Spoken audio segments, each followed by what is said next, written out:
This is your captain speaking. We are going to go for the Uncensored Show in T-minus 10 seconds. 10, 9, 8, 7, 6, 5. Okay, here we go. Oh, crap.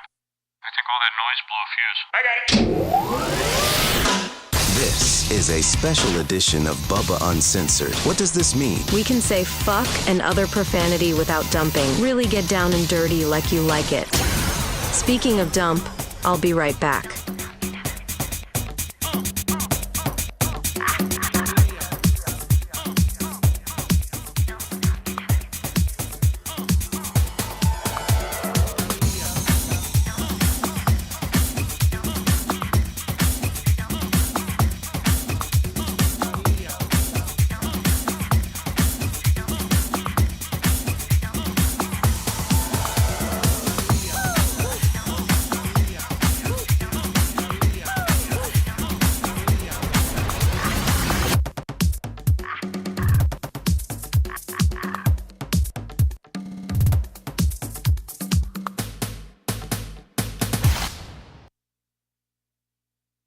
Hey, what's going on around here? He's asking for the corporate Amex. For what? Well, no. I was seeing if we have a corporate MasterCard because it said that I can renew my subscription for the YouTube, so I can get behind the scenes stuff. And I just clicked OK, and it said verify the last 3 digits on the back of your MasterCard. And I don't have MasterCard. I don't even know whose account this is hooked up to. But probably my business account. Possibly, but it is my name, so I don't know how I'm intertwined in it. Oh, I guess because maybe I'm a moderator or something. So if you just want to go ahead and give me those 3 numbers, I can go ahead and, gift myself a membership for next month. Lummy, can I tell you something? Yes, sir. We're 37 seconds from being on the air, and Kushner looks at me. I feel like I almost feel like we're in the middle of an episode of The Office, and he looks at me. I just like fucking with you. and I wish we captivated it more. And I'm just literally. In fact, I'm running a little bit behind because I got a couple of texts, and that FedEx that I got. Delivered to the studios actually needs to go to Tom Bean's. Oh, nice. So I'm seeing if the Merch Crick will come over here and grab that and give it to Tom Bean. We did a quick shake. It just got delivered, Bubba. We were shaking to see if there were gift cards in there, but then Lummy said it sounded like documents. Yeah, it's documents. So it needs to get to Tom Bean. It's business. So I'm getting ready. I'm running a little bit behind. Seth Rhett so responsibly has us all teed up, ready to go. For the live deals and what our click bait's going to be, and he turns to me and he goes, "Hey, boss man," and I go, "What?" He goes, where do I go to pick up the company ham?" Oh, I need one too. And I go, "What?" And he goes, "A lot of companies give away hams to the employees. So where do I go to pick up the ham at?" And I go, "Well, first of all, it's my understanding the Jewish people don't eat hams." "Yeah, you're right. We don't eat hams, but I still like to. I enjoy corporate gifts. The overall corporate gift feel, possibly for regifting or maybe even a homeless person." And I'm like, shut the fuck up. Well, then I had to tell Lummy that we weren't getting the holiday hams this year, which really fucked up his holiday. He was banking on the holiday ham. I'm hosting Christmas, so I was hoping for that holiday ham. Guys are really counting on it this year, Bubba. Now we're all going to be starving on Christmas. Yeah. Might be having some goat. You make me feel as if I don't do enough for you guys. Dude, it's a fucking... dude, it's Cox used to give out $1 billion company would give us a gift card for a fucking honey-baked ham every year. They would? Yes, and as a 20-year-old, I didn't appreciate it. Now, as a 42-year-old, I very much would appreciate a free fucking turkey. And you know what? I wish I had the financial coffers that Cox Media has. I really do. It's okay, man. Because everybody would be making instantaneously double of what you do. And there might be a motherfucking hand waiting for you when you left today. And so let's What does that mean? What is that, a hand waving when you leave? Ham. Oh, ham. Okay. That's what I like, yeah. Yeah. Now, if I was to give away corporate hams, and I went to you, Seth, and I go, "Seth, listen, I'm giving hams, honey-baked hams to everybody, I'll take the cash equivalent. Give me $17. No, they're not fucking $17. Are there more? Oh my God, they're like 60. 60 For honey baked? Lenny, Yeah. let me do me a favor. Send me the honeybakedham.com website. Oh my God, they're 60. Maybe we should. This should be more of a thing. no. I used to every year get a honey baked ham. Well, you had the backdoor deal, too. Yes, I had a guy. I knew the regional manager, right? I sent you their link. And he would literally just. I would go in the back, and you don't understand. They hire prisoners to do. They take a ham and they sprinkle sugar on the ham, and then they have these blow torches. What does this have to do with prisoners? No, they get all their workers. Well, that's where I got the idea when I picked up the hams one time. I was talking to the guy, and I hired, when I got in the fish business, we were hiring felons up in Tarpon, yeah. Yeah, Captain Grump is $10. Trustees. Yep. So during Thanksgiving, during Christmas, during Easter, they're big. They have like 3 big holidays. They get overwhelmed, and usually there's just one guy in the back that's slicing up the hams and blow torching the sugar on top, the honey baked portion of it. But they got cell block C in there, blow torching them down. Instead of one guy for Christmas and Thanksgiving, they need like 5 guys, 6 guys. So I'd go in the back and you'd see all these prisoners with ankle monitors, working. And so what happens is the county, like Pinellas County, they charge honey baked ham like back then it was like $8 an hour, right? Well, they only pay the trustees like $3 an hour. Yeah, they usually get like 50% less. Yeah, so they act as the agent and the broker. So they bring down their prisoners. They all have ankle monitors. And they're all guys that have like 4 months or less left on their sentence. So they're not gonna fuck up. And they charge honey baked ham. $7-8 an hour, which is less than you had to pay, Seth Kushner coming there looking for a part-time job. And then really the prisoner only makes half of what the jail system is charging honey baked. But guess what? Guess who worked harder than everyone else? And they're not going to quit, the prisoner. Because if you don't think they're working hard enough, you just make a little phone call in, and then those guys are not getting out and working. Yeah. So if you just they work so hard, Seth, because they don't want to be in a cell, just hanging out, they actually enjoy getting out of jail. No, I've seen Shawshank Redemption. Remember the boys did that hard labor on the top of the roof just so they could have a couple of cold ones with Andy Dufresne. That's right. Let me see here what voted the greatest movie of all time by IMDb. Prices are up on ham. Holy shit. Let me see on the ham deal here. Hold on, Is there a secondary market for ham? Do you think we could flip a little? No, but hams are just fucking But expensive. I'm saying, can we buy them for 60, flip it for 80? I mean, I'm buying mine from Target, 99 cents a pound. Is that what it is? Yeah, but it looks like honey baked is 11. Where do I go? Hit place pickup. Just hit place pickup. Place pickup. Okay, hold on. And then all right, honey baked ham. Yep. But see, look at everything you can order. You can order meals. Yeah, the sides are like $30 too. Oh yeah, like the heat and serve sides. Okay, so honey baked ham. That's what we want. Yep. So look at this one. I like the bone in. Bone in half ham, yeah. Bone in half ham. $93 to $115. Hey, Ty J said it's work release. Be aware they work at the finest restaurants. Also, Roos and Chris Fleming's. Of Chris course. and Fleming's. Listen, they T-shirt will $20 at the cash app. Oh, so Ty J is saying, man, don't just think that they fucks with the ham. Yeah, they fucks with Ruth's Chris. They'll and be Charlie. at Eddie V's or Wendy's, motherfucker. It doesn't matter. Lummy. So listen to this. Up to $93 on the low end and $115 on the high end. Dude, thanks, Joe Biden. Yeah. I mean, do you think Donald Trump's going to make hams affordable by next year, Bubba? Fuck yeah. I'd have to get me a 10-pounder. Of course. And, it serves, that's $115. Oof, no sides either. I should probably go get one today. I should probably ask Tara if I should get one today. I have not asked her. Have you ever had the ham from Tallywhackers? Tallywhackers? Oh, yeah, that's really good. The ham is really good at Tallywhackers. What's Tallywhackers? It's a restaurant for guys. It's a restaurant, except it's with dudes that their Tallywhackers are out. Ryan reminded me of Tallywhackers in the chat. It sounds in like Texas. something. It sounds like something would be on South Park. Well, it's a real thing, Bubba, Yeah, and I'm it's just in Texas. if I can't And the have a guy conversation said- with my buddy about having ham at Tallywhackers, then what the fuck are we here So for? you're saying that at Tallywhackers, the guys walk around with their cocks hanging out? Yes, they're wearing like really tight underwear. yeah. It's a restaurant for Rudy, $20. Rudy, 20 on the cash. You know, we were allowed to go to Mugs and Jugs for all these years and sit around and oogle women. It's time that So what do they have, like a pair of pants that have the cock and balls cut out, and then they have like a little pouch, like maybe a jock strap that it hangs out? It's the least amount of linen that can cover a cock and balls and still be illegal to serve food in, I think. And here's the deal, man. It Let me shut down. No! Yeah, here's the deal why it shut down. You know why? Because I'll tell you why. One, us guys ain't going there.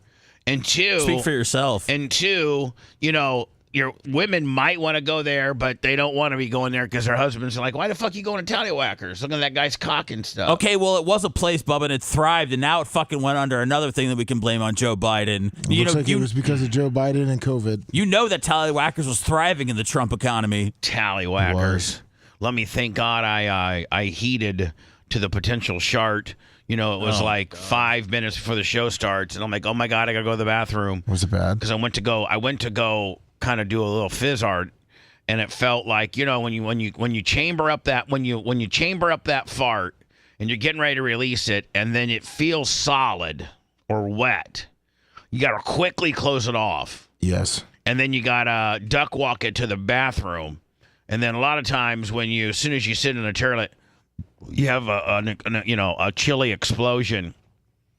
And that's what I had. I had a deer-like brown chili explosion as soon as I hit. I'm like, oh, my God, if I had just thought that, if I would have just followed through on the fart deal, I would have shit my pants. Yeah. Oof. Seth probably would have thrown up. Seth, you ever shit your pants? No, Bubba. This is a topic that comes up every now and again, and I haven't You puke more than anybody. You puke a lot. Yeah, I one end, another end. Okay, you puke, dude, you puke, I shit. I've puked all over my fucking self before while I've been driving. For what? 'Cause I've been fucking either sick or had anxiety, man. It's crazy. So you'll just throw up on right on your chest? But it's Oh, okay. What? We're the talking shirt. about I'll take the shirt off and or something. It's only happened a couple times. It happened when I was selling cards on Whatnot. I hated that job. Mario Gonzalez, let me $40. That's love you guys, appreciate it. This is the last show of the year. Red has told me that he's got with regards to all digital platforms, there's going to be some digital best ofs being played.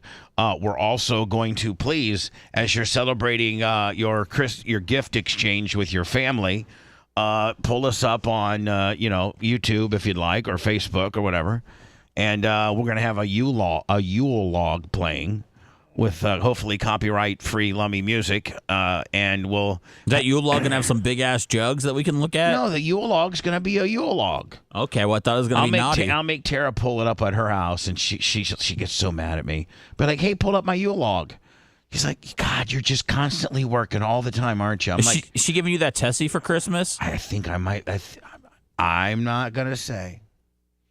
But there's been rumors of it. Oh, man. Thing looks brand new. Oh, it is brand new. She keeps it mint. She has a guy that comes to her house at once. I think it's like on Mondays and cleans and details her and her husband's car every Monday. Like full detail. So, plus it's white and whites. You would think that white cars would show. Actually, white cars don't show dirt the best. Black cars show dirt the most. A white car you can keep relatively clean. I don't know how that works. I don't know either, but I hear you, man. I got the black Ford Fusion. It's dirty as fuck. It is. Yep. But if it was white, meanwhile, there's a white Ford Fusion that Merch Crick's mom used to drive. God bless her soul. Rest in peace, Virginia. That looks cleaner than yours, but is actually probably dirtier. Well, it's amazing how that works. I might start driving that thing around. Oh, there you go. Ford Fusion. No, you don't know. You don't need that, Bubba. I don't need a Ford Hemi. I'm in the Ford Fusion going. I can't wait till I'm not in this Ford Fusion anymore. Are you leasing it? No. But I'm gonna lease from now on. I'm never gonna, buy a car. What the fuck? But I think I'm doing well on the payments. I think I just have a couple years left. I think I'm doing well on the payments. ... I think I only got a couple years left. Yeah, it's just fucking never ending with the car payments, man. So there's no reason I think to own a car, is there? I mean, unless you're gonna plan on paying it off. If your sister gives you one, I think it's cool to have. Right. But I mean, you're also a guy that has a lot of cars that you own. So yeah. Well, I mean, I don't.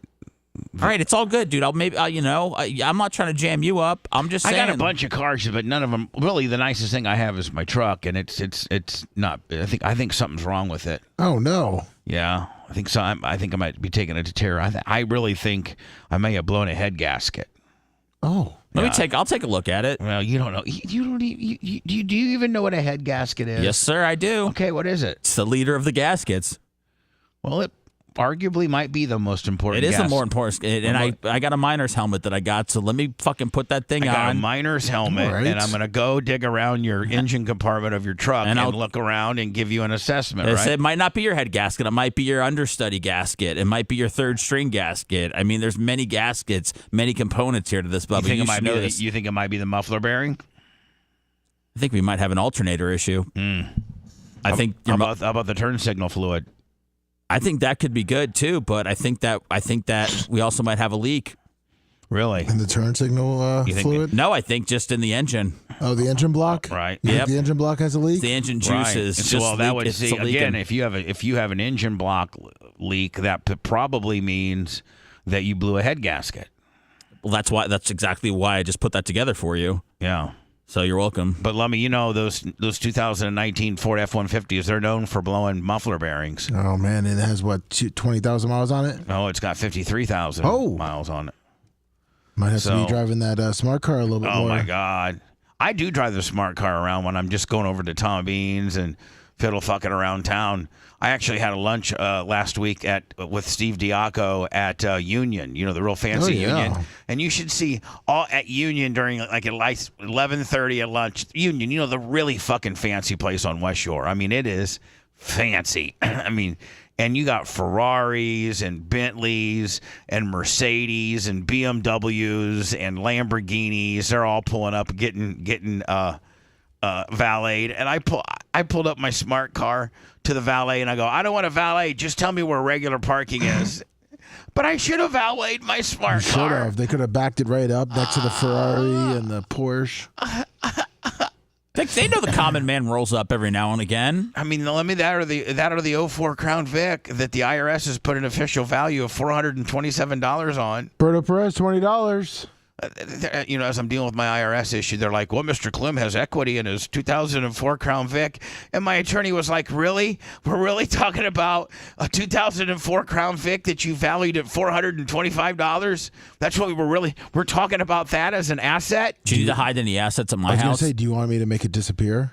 No. I love that car. I know, but disappear. Temporarily. Yeah. No, they know everything, Lummy. I'll get Pitbull to pick up. I'll pick them up, put them in the back of my truck. A couple Mexicans. We'll break in this place. Lummy, I don't want anything to disappear. Oh, okay. I've declared everything, and they're sifting through it. But one of the things that they've found that I have equity in is my 2004 Crown Vic. They're greasing me on it. Did they give you a loss at least on the cream machine because of Hootie? No. They know I have zero. That's listed as I have zero equity. They put that at zero equity. So what were you gonna say? By the way, Lummy, I got a beautiful card and gift card from the Matronis. Thank you. I got a beautiful card and some cash from Joe from the West Side. Oh, nice. And Mark from Tarpon really stepped up last night on PayPal. Did you see that? Yeah. Wow. I gave you a card, too. I just forgot the gift. No, I have. Well, I forgot the gifts. I have a beautiful card of you and your family. So thank you very much.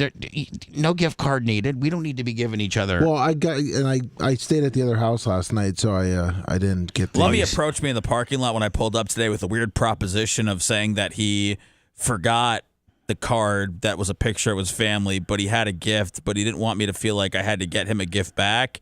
But I told him I would like to get him a gift back, but I won't be able to get it until after the holidays, which is when he said he's going to actually be able to give me the card. So he told me just to chuck the card. I said, chuck the card, just give me the present. I know what your family looks like. I'm on Facebook. Chuck the card, give me the present. I know what your family looks like. Well, I mean, come on. I'm on Facebook. I love Matroni, but the picture of Matroni and his family, and they're throwing up the fake snow. I mean, it's it's a bit much. I gotta see this fake snow.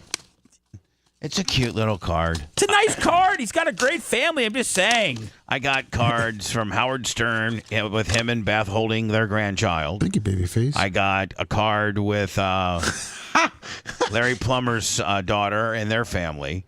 I got a card from, as far as picture cards, Lummy and his family. I got a card from, I'm trying to think of what other family I got. I'm trying to think. That might be it. Do people like getting pictures of other families? I don't know, man, because, I mean, Merch Crick was always, she's like, baby, we can send one next year. And I was like, no fuck away. Or you got a picture of me and you just, acting like we're trying to fucking. Should be you on stage at the Eric Andre show from this year. Yeah. There we go. That's our card. That's our card. Last night, Thursday night football, was a pretty much kind of a shootout, wasn't it? That's a good-ass game. It's going back and forth.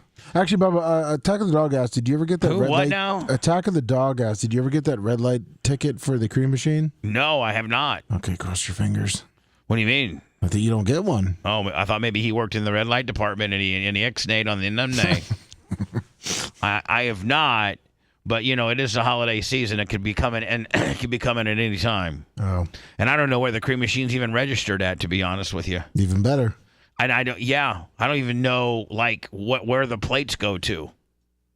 So next thing you know, watch, you're going to send a red light ticket to wherever the plates go to, which is probably where I don't live anymore, and my address forwarding is probably expired. I'll never get the ticket to be able to address that, and then there'll be a warrant for my arrest for an unpaid ticket. I mean, if you don't pay your tickets, they will issue on a warrant, won't they? I think if you don't pay your tickets, I think they will issue you a warrant. Hey, Alexa, if you don't pay a moving violation ticket, will they issue a warrant for your arrest?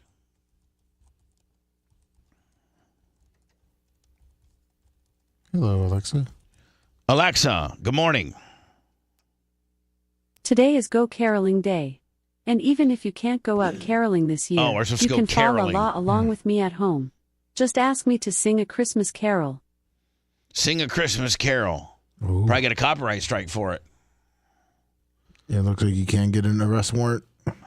Hey, Alexa, if you don't pay a moving violation traffic ticket, can they issue a... Sorry, I don't know that one. Fucking bitch. Let me bing. Let me bing. Gets 5 cents.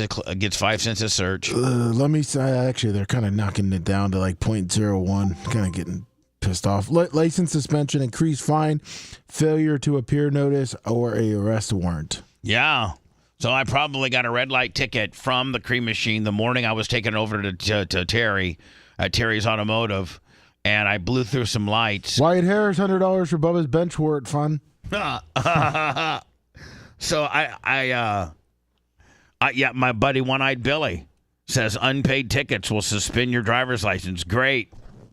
Next thing you know, Lummy, I'm going to be hauling ass to Ocala like I do, 3 times a week now.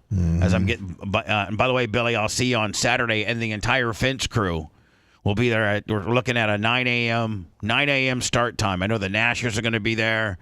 Captain Ron's going to be there. Captain Ron cannot be there, by the way. I got a message. What? He's one of the hardest workers I got. Yeah, and unfortunately during the Christmas time, he volunteers at the local Boy Scout Christmas tree tent, and he's got to be there. Man, Captain Ron. So he apologizes. He really wanted to be there, but the Kentucky waterfall haircut. Yeah, he really donated his time to the Boy Scouts. He's doing real charitable work. I think I got Wolf. I think I got Austin Wolf. Yeah, I talked to him yesterday. He's excited. I think I got Buck from Charleston. I think I got Big Red. I think I got Creatine Travis, and I think I got the Nash brothers. So I think we're gonna be okay. And you got Buck driving down from South Carolina to put up a fence for you? That's you know what that's called? A real man. A real friend. Yeah. That's a real fucking friend. No, I know. I'm just And Buck's a worker too, man. I think Bobby Cook's going to be there. I think he is too. Do you need more help? I could always use help. Okay. Anyone could show up from that listens? Yeah, if you're a listener. What's going on? You got to have a special code word, though, Lummy. Okay. Like, you know. If you want to show up and help with build a fence? Yeah, actually, you know what? Yeah, why not? I mean, there's probably some... Listen, I got a guy. My number one guy, Lummy, that I need there is Travis the welder. Oh, yeah? Okay, from Orlando. And he's a legitimate professional welder. Like, he's got his whole big industrial strength, truck is all set up with welding equipment.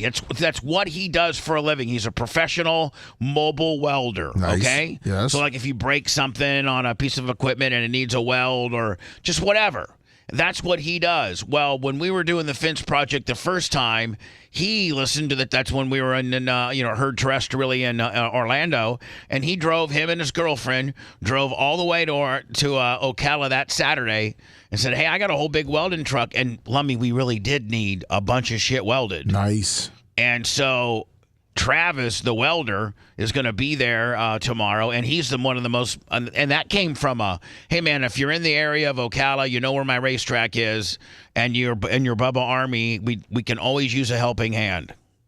So yeah, Lummy, I don't know what would the code word be.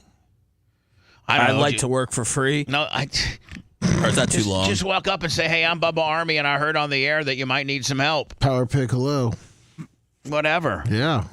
So, anyway, Broncos get beat by the Chargers last night, 34-27. Bo Nix, man, I watched a little bit of the game. I watched until halfway through the third. Bo Nix, man, I think that guy's going to make it in the league. Oh, yeah. I mean, he got probably put in one of the better situations with Sean Payton. Yeah, right. Sean Payton's a good coach. Right. As far as quarterback development. Yeah, I mean, they're fucking great at 9-6. It was a really, really good game last night. But Jim Harbaugh is just such an awesome coach to watch. It's not fun to watch a lot of coaches, but just everything that Harbaugh does and his post-game press conferences, man, he is just fucking life. With Harbaugh, the one thing about him is some coaches get behind the chains with regards to clock and or game management.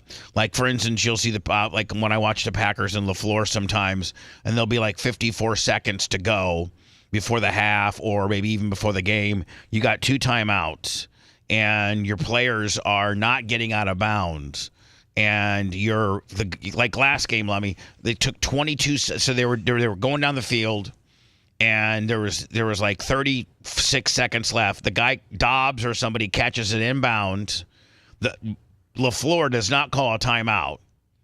And Love doesn't go up and spike the ball. Instead, he gets into and he takes him 22 seconds to call the play and do the check down. Could have Rob's $20. Now, burning the clock down to like 11. Jeez.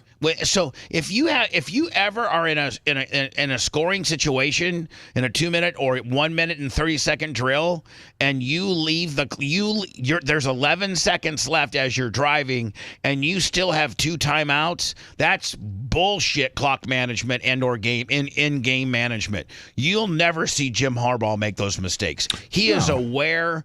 He has more field and game situational awareness than any coach I've seen in modern day history. I mean, he learned under the great Mike Ditka playing, being the superstar quarterback for the Chicago Bears for 5 years or 6. Where else did he play? The Colts after that, the Ravens, Chargers. Seems like a lot of people go and die at the Colts. That's usually, Don Makowski died at the coach with the Colts with Lindy and Fondy, and so did Tony Mandrich. That's right. Hello. Morning, Bubba. Is Super Fat Bubba Light? 813-90 Bubba, Super Fat Bubba Light on the phone. Hello, buddy.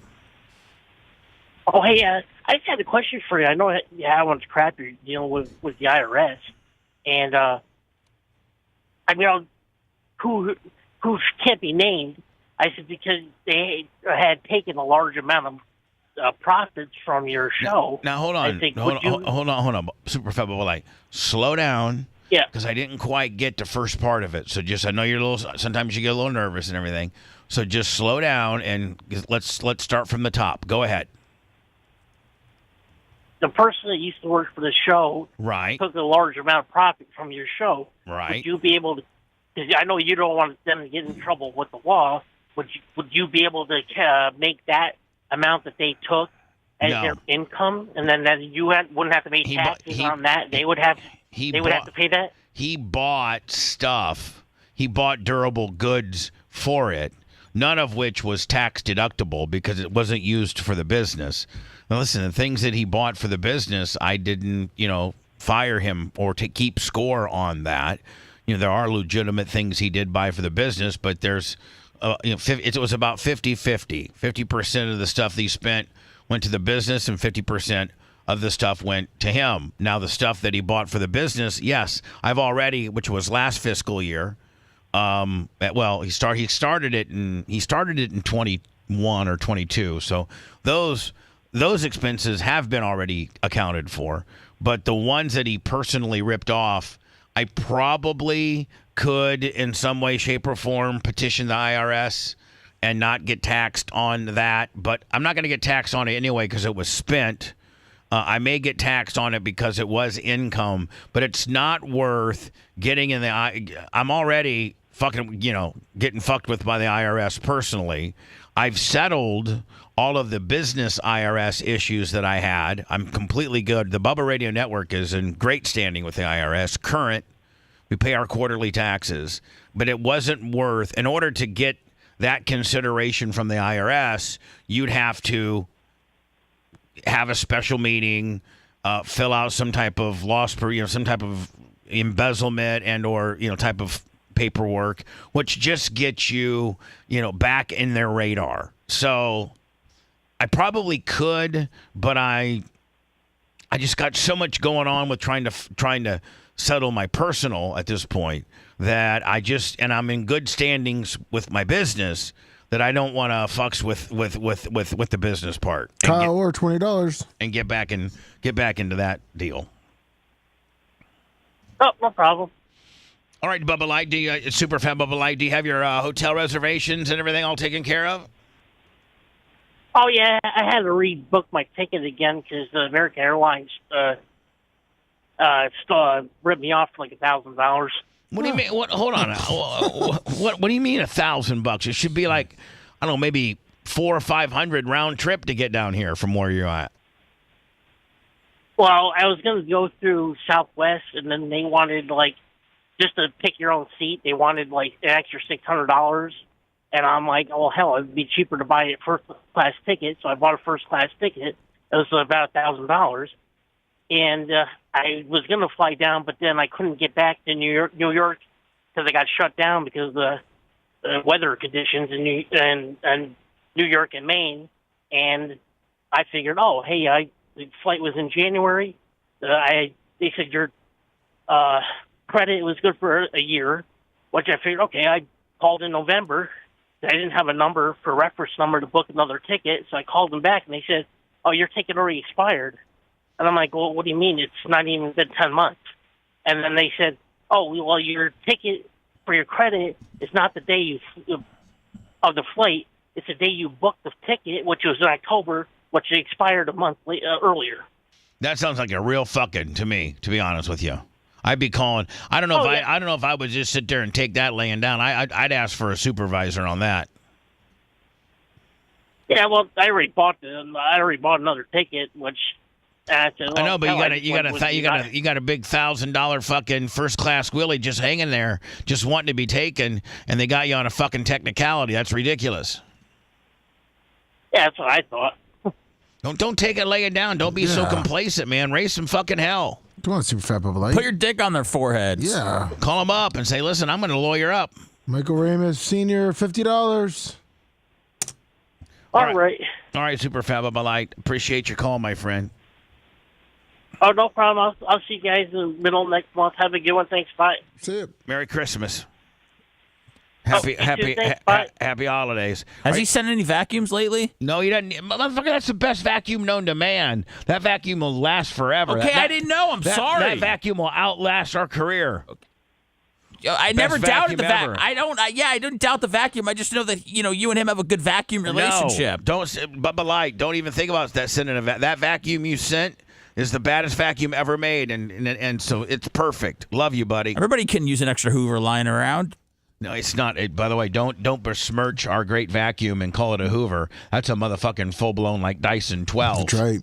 My apologies. Yeah. I've really crossed the line today. You really have. Many different, from wanting a free corporate ham to now, besmirching the great Dyson into a motherfucking Hoover. I'm a bad boy. I should go home. I can tell that it's the last show of the year. You're running a little hot today, aren't you, bud? Oh man, I've been running hot all week. Yeah,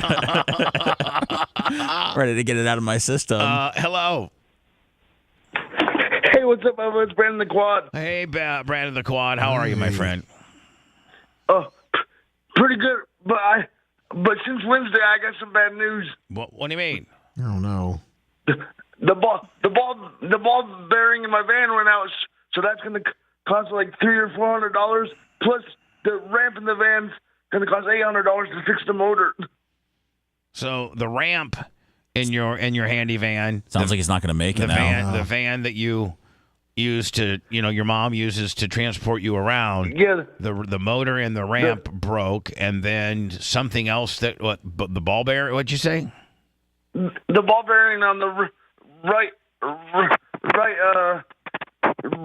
tire went out, so it's going to be like $2,000 to fix everything. So am I assuming that means Brandon the Quad doesn't make it to BARP this year? Oh no. Yeah, but we're going to come down in this summertime. Oh, no, that's too far away. I got 2 G's. Whoa. I got to put his ball bearings on layaway, but I can fucking make the payments. You know that if Seth Kushner offers you to fix your ball bearings on payments, that's just a rib. He has no intentions at all. That's a rib. Right. Say, call him out and say, hey, listen. Oh, I care. At least I care. At least I'm trying to figure out a way to get him down here. Seth Money, quit fucking around. Yeah. Because I went to the Eagles on Thursday and the ramp fell inside when my mom tried to put it back in. It fell all the way inside the floor. Oh fuck! No. Did she have to fix it? It's the government has the program where they provide you with a new wheelchair like every 10 years or so. Don't you think that maybe the government you could maybe get a hold of the handicap association? I don't know. Whatever division. You think there's a free wheelchair division of America, Bubba? That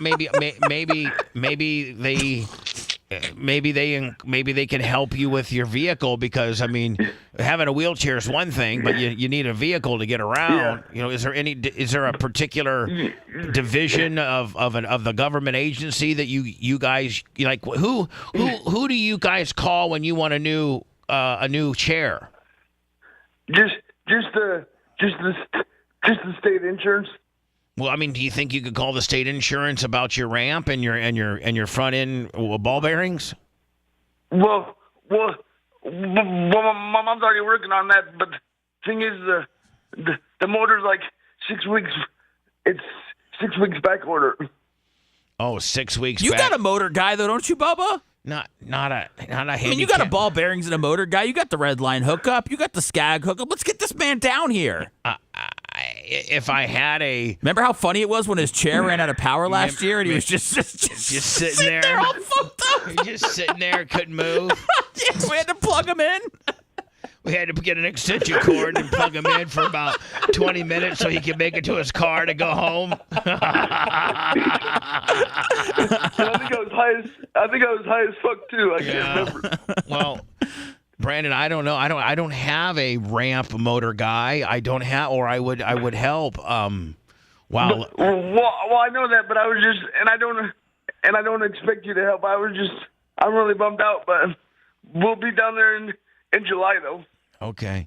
Well, it just doesn't seem like it's going to be a very, the BARP is just not BARP without you rolling around drunk with a spitting cobra. Yeah. That's right. Yeah.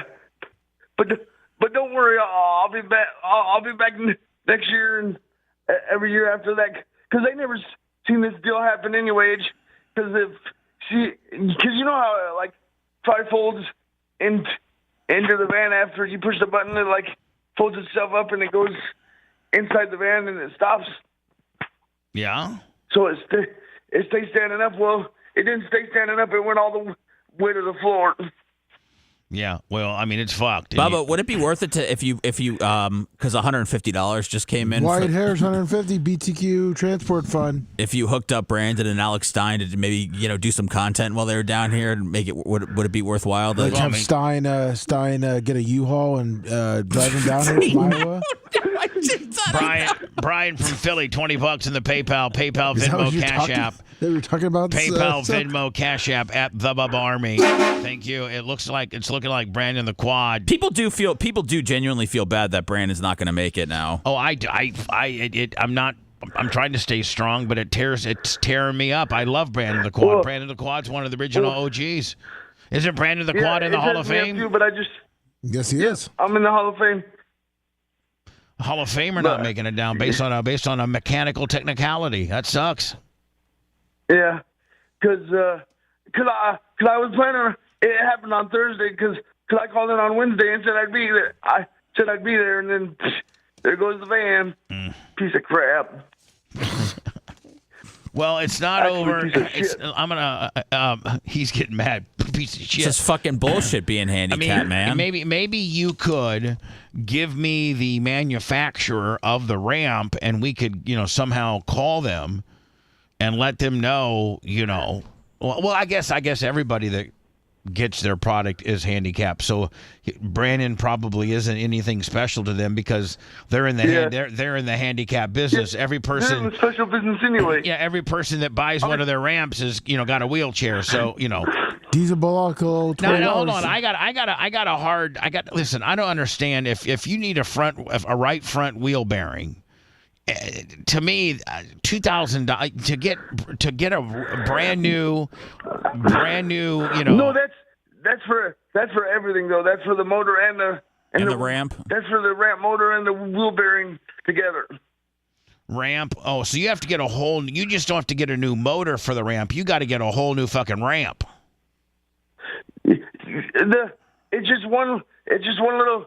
See the motor's still in there, but it's on a little mount, and it broke off, so it just dangling. Sounds like you could get a guy like Travis the welder up in there, and I think that's aluminum, so you may have to heliarc. A really good welder that knew what he was doing might be able to make or fabricate you one of those mounts, and at that point you don't got to buy a whole new ramp. You may only have to buy the motor. Bub Army Grunt said too in chat is that his mom could probably use the time in Florida also. Yeah. Yeah. We think about Brandon, but it's nice to get out of, Iowa for a little bit. Well, plus, her and Ty J's got a thing, of course, going. Yeah. What, are they fucking? No, but I think there's a lot of flirting that goes on. Oh, that's good. Yeah.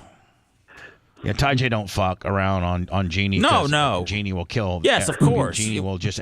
Jeannie can crawl up a pole with I've seen it. With just her calf muscles. I've witnessed it happen before. I just didn't when you said they had a thing. I mean, is it not true, Brandon the Quad? You got firsthand knowledge that your mom's got a little thing for Ty J. A little jungle fever. She's got a little jungle fever. Yeah. Oh, wow. Are you okay with him being your dad? Man, I'll tell you, if he was if Ty J was your dad, he'd say, "Fuck that ramp. Just I'll pick that fucking motor chair. Put you on a drone, bitch. No, I'll pick that fucking wheelchair up and just place it right in that fucking van." Ty J came over last week, Lummy, and he was doing 100-pound dumbbell presses. Yeah, like it was nothing. Stud. Fucking. Dressed like the Black Crocodile Dundee. Fucking badass motherfucker. I love that guy. I fucking love. If I needed to go on a fight, Lummy, I would take Gene Lasker and the Outlaws, Rob Kahn, and Ty J. Armstrong, and Richard Fabrizi. Those are the people that I'm taking for a fight. And Jimmy Cleavis. That's my 5-man posse. With Lasker comes the Outlaws. With Ty J comes Detroit. With Fabrizi comes the Mob.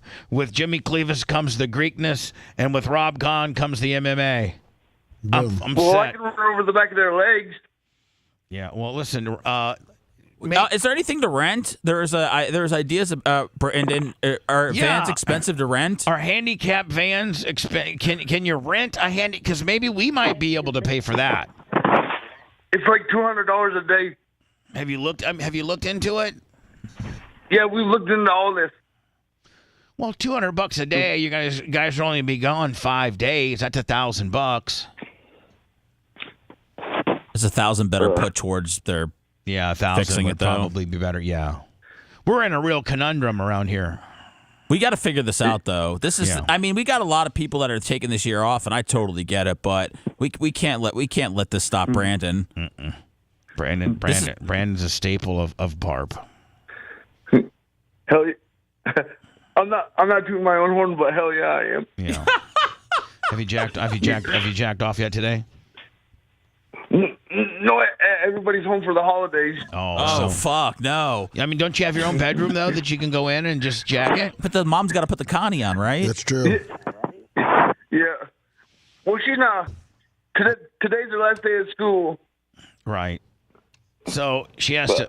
Yeah, but the catheter or condom, you can jack off, and you don't have to change out the condom immediately. She just changes it out regularly every day at the same time. It doesn't matter whether you've pissed or you jacked off. It doesn't matter. Yep. It can go up to 6 times a day without coming off. You can piss 6 times a day without coming off? No, I can do that. I can jack it 6 times. Oh, you can jack it 6 times. Now, when you do jack it, and does the urine bag look, way more, less urine-y and a little more milky? Yeah, she can tell when I do it. So did she say, Brandon, the bag doesn't look so urine clear today. It looks like there's somebody threw some whole milk in here. Well, the good thing is I can dump it down the shower drain. Holy fuck, man. We are really getting deep. Brandon, when's the last time you jerked it 6 times in a day? And is that from boredom or from horniness? Tajay's on Ford. I called him because he was trying to call the warm line. Who, Tajay? Yeah. All right, cool. We're going to talk. Hey, we're going to talk. We're going to talk. He's on what line? He's on 4. Maybe Okay. Tajay will send a drone up and pick you up. All right, Brandon. cool. Brandon the Quad, I got Tajay on the phone. Dude. Thank you guys. Love you. Merry Christmas. Bye now. Christmas. What's up, pimp?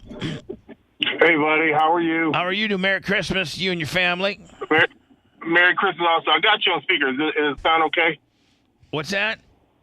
I said I got you on speaker. Does it sound okay? Yes, it sounds okay, and you are one of the very few people that I would allow to be on speakerphone. Yes. Hey, man. I just want I talked to you the other day, but anyway, Merry Christmas to you and Seth and Rhett and Macho Man and, everybody else, Dr. Dan, Babyface, all you guys, man. You forgot about me. I just called you. There's so many people to thank, man. I appreciate all you guys. I love the entertainment, man. And I just wanted to call you. It's the last show of the year, and I'll see you next month. But, man, I just want to say thank you for everything that you do, man. I listen every day. Sometimes I catch the replays, and I laugh my ass off, man. You crack me up. I told you about the whole Subaru thing the other day. I still love that. I love that. But anyway, man, go ahead. And here's the thing, man. Tajay, you and I really have never, we've been friends for, 20, 30 years. Since 92. Since 1992. But we really haven't really spent an extended amount of time together. And that was probably one of the longest times that you and I just talked, just you and I talking, just regular dude shit. And I remember telling the merch crick, I'd be like, fuck, Tajay's just he's just a cool guy. He's just a cool dude. And so I'd like to, you and I, I don't know, every 2 or 3 months, maybe meet up for lunch or something like that, just because I really enjoy, I don't mean this to sound one way, I just really enjoy your company. We got a lot in common. This is like when Diddy tried to get 50 Cent to go shopping with him. Shut the fuck up. I am not buying the same uniform. I will tell you this, man. When you got on the flat bench and we're throwing up Huns, I'm like, what the fuck? What the fuck? I said, this guy still got it, man. I got a little mini gym at my house, and I still got to keep it tight, man. I'm not trying to be football player shape, but don't mess with me, right? You got to be able to protect yourself. And I'm not looking for a fight. No. Not at all. I'm not looking for anything, but I got to be able to protect myself at all times. Now, at your strongest, like as you were throwing Huns up there in front of me while my fat ass is sitting in the massage chair. But at your strongest, what were you throwing up back in the day? It wasn't about weight. It was all about just keeping it tight. So I would say 315 consistently. You put 315 and do three sets of 8. I wouldn't try to go too crazy because I don't want to hurt myself either. Right. But you want to keep that shit tight as fuck. I want it. Yeah. You got to keep it tight. Correct. Now, who on the Bucks when you played was the strongest? Like, there's always that guy that's the strongest. Was it Gruber? Who is the strongest? Yeah, Gruber, Ian. There's always the offensive lineman, defensive lineman, always the strongest. Ian kind of had the build, kind of a little bit shorter, smaller arms. Gruber was what, 6'5", 6'6", and Ian was like what, 6'2"? Yeah, I think everyone's going back in then, about 6'3", 6'4", 6'5". Yeah, we didn't have 6'6", 6'7". No, at that time. But Ian was out of by the way, Bloomington, Indiana. Ian actually started at a junior college and then transferred to Indiana. He went to Waldorf in Iowa. We both came the same route. Ian was 2 years before me, and Ian went to Waldorf, which is in Iowa. Right. I think it's in Forest City, Iowa. And so when I came out of high school, I didn't have the grades. I had all the offers, but I didn't have the grades. So I went the junior college route also, and I went to Iowa Central, which is in Fort Dodge, Iowa. Brandon knows about these schools, Brandon Quad. And so I went to Iowa Central for 2 years. And then I did great there, and I transferred and went to Ole Miss for 2 years. Now, when you were at Iowa Central, here you got a guy from Detroit that's D1, that's a D1, recruit, but needs to go to JUCO because of his grades, which a lot of guys do that. But when you got a D1 that's going to JUCO, that motherfucker is, just heads and shoulders usually above most of their recruits. So were you like heads and shoulders? Like, was there anybody even close to you on the JUCO at Iowa Central? Oh, yeah, for sure, man. Yeah, there were some great guys who played. Chuck Smith, who played for the Atlanta Falcons, he went to a school in Oklahoma, Northeast Oklahoma. Dale Carter, you remember Dale Carter? Yeah. Was a defensive back at Kansas City. He went to a JUCO in Iowa called Ellsworth. There was a lot of great talent there, man. You just had to keep your grades up. Stay out of trouble, right? Don't get no chicks pregnant. Pass your drug test, and you're good. Now, you got the numbers, you're going to go to the next level. There's no doubt. Did you start? We just didn't have the grades at the time to go D1. Did you start as a freshman? Oh, hell yeah. That's what I'm saying. Yeah, but you know what? When I came out of high school, I was probably like 170 pounds. I was like a beanpole, but I could run, and I've always been a runner, and I was bigger than the average kid. So all I had to do was just beef up. That's all it was. Well, you 6'3", 6'3", 180 out of high school? If that. I may have been 170. Were you as mean back? Were you mean as fuck then too? Because I don't know, man. You and I don't remember. And Bubba, there's a difference. There's a difference when you say mean as you fuck. Are a mean motherfucker. Be competitive. You have to be competitive. There was you can't go in there soft. When you guys were talking about Tim Tebow today, and he should be a tight end. Yeah, he's a great athlete, but down in the trenches, it's a whole different attitude, bro. And those guys don't get the respect that they should get. When you talk about offensive centers and guards, and they make the Pro Bowl, go look at the tapes of those guys kicking ass. Larry Allen's. Those dudes are kicking ass down there, man, and it's no joke down there. Going against Reggie White twice a year or every day, you know what I mean? It's tough down there. Talk about a bench press record, Bubba. What's that? Larry Allen? Yeah. His 700-pound bench press. But listen to this, man. Like Dion says, I want my offensive and defensive linemen to be dogs. I want them to be mad. I want them to come from broken families where they are mad as hell and maybe gotten a little bit of trouble. It's called controlled anger. Controlled anger. I've learned that over the years. It's controlled anger. You be pissed off, right? But you got to be able to control it. That's the only job in America that you can go out and be violent and hurt people and get rewarded for. Right? Okay, you go out there and beat people down. Hey, and I used to do that. Richard Dent. I'm old, man. Half the people who are listening right now, they weren't even born when I was playing. Hold on now. But Tell me about your Richard Dent stories. I want to hear former Bear. It was just a battle every week. It was a battle. And what was the big white dude they had there, number 90? I can't remember his name. Steve McMichael? He was on the other side. No, he was Steve McMichael. Dan Hampton. No, he was inside also. Google it. I can't remember. I got CTE, man. But he was number 90, and he played defensive end for Chicago Bears. And his last name was Armstrong. Oh, yeah. Trace? Yeah, Trace Armstrong. Trace Armstrong. Okay? Yeah. Dude, we used to go at it. Me, him, Richard Dent. Oh my God! And I call myself the wham block specialist. So you see these tight ends, they'll line up on the end of the tight end that's on the ground, right? Right. And so they'll go in motion, and they have to slam down on the tackle, on the defense, on the nose tackle to open that up so that the fullback or the running back can make his move, right? So you're either going to have a pulling guard, you're going to have a pulling tackle, or you're going to have that tight end coming down to seal, the inside, so they'll have a lane to go up the middle. Right. And so that's what I was brought in to do. I wasn't brought in to catch passes. I was brought in to knock fools out, and that's what I did. But there wasn't a category for knocking people out, right? Well, if there was, you'd be in the Hall of Fame. Oh my God! But that's why I'm half crazy. Listen. Do you think that there were linebackers and various defensive linemen that got the Ty J. Wham special that went back and said, "Oh, for sure, motherfucker, that 89 motherfucker." But man, we're talking about Jerry Ball, Refrigerator. What's your boy who played for Green Bay? The Grave Digger. Gilbert Brown. Gilbert Brown. Those are guys that I played against, you know? Yeah. And listen, I wasn't knocking their ass out. It was a standstill, but they felt it, but I felt it too. But you hit a guy 350.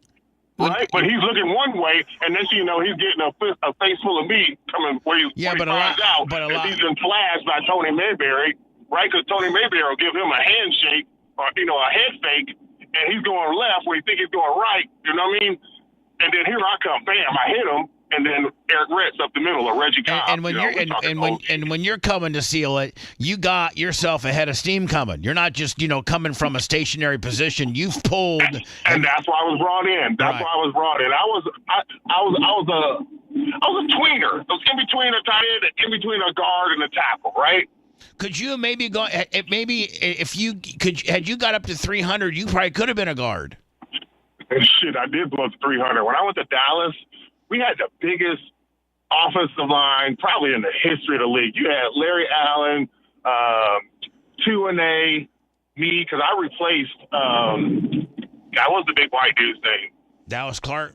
84. No, was it Whitecheck? Not Whitecheck. What's his name? Whitecheck, not Whitecheck. God, I can't remember his name either.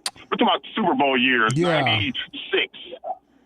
He got hurt that year, 84, and so when the Bucks let me go, Dallas picked me up.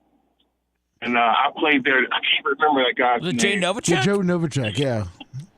Novacek, yes. Yeah. I replaced Novacek. Yeah. Yeah. Now, I was there in 96. Did you ever have a lot of your responsibility sometimes would maybe be chip the end and then go find a linebacker? What was who was the one linebacker that could take the whammy or was just an absolute fucking stud? Like, was it Singletary? Was it? I think I told you this story before, and I would say the one guy, Reggie, of course. Yeah. But Leslie O'Neal, who played with the San Diego Chargers, right? So I had to block him. He was an end, and he was on my outside arm, right? And I had to hook him so Eric Red could get to the outside. It was like a pitch to the outside. Right. And so it's a standstill. I got him. He got me, and we're just standing. I'm pushing so hard, man. Like, I'm spitting, I'm pooping, and next thing, like you were just talking about, never trust the far after 40. And so we had the orange pants back then and the white jerseys, right? And so I'm pushing, and I knew I did. I knew I pooped myself. And so we didn't get the first down. We had to end up kicking a field goal. So I come to the sideline, and I look at one of my boys Anthony McDowell at the time. I said, hey, man, do you see anything in my pants? And he's like, no, it just stinks. We get into the locker room. It's halftime. We go running in. I'm feeling greasy between my cheeks. Disgusting. So we run into the locker room, and I pull my pants down, bro, and I'm like, oh, my God. You shit so your pants. I throw them in the trash. It's all up my back, right? Like a baby. So I take my pants, I throw them in the trash can, and I go to the locker room with Frankie Papello at the time. You remember Frankie? Yeah, Darren Kearns. Yeah. Our equipment guy. Yeah. I go to Frankie. I say, hey, Frankie, I need some pants. He's like, where the ones we get? I said, I threw those in the trash, and you don't want them back. I swear to you. Just give me some pants, right? Because we only got like 20, 30 minutes. Not even that. 15 minutes for halftime. At most. Right? You got to warm up. You do your adjustments, drink your water, get everything, and then you're back out there, right? So that's the one guy I can say that Leslie O'Neal, he was the toughest guy I ever played, and he made me shit my pants. Leslie O'Neal made now. So hold on, did you have to jump in the shower, wash the shit off, then get packed, Jump in the shower.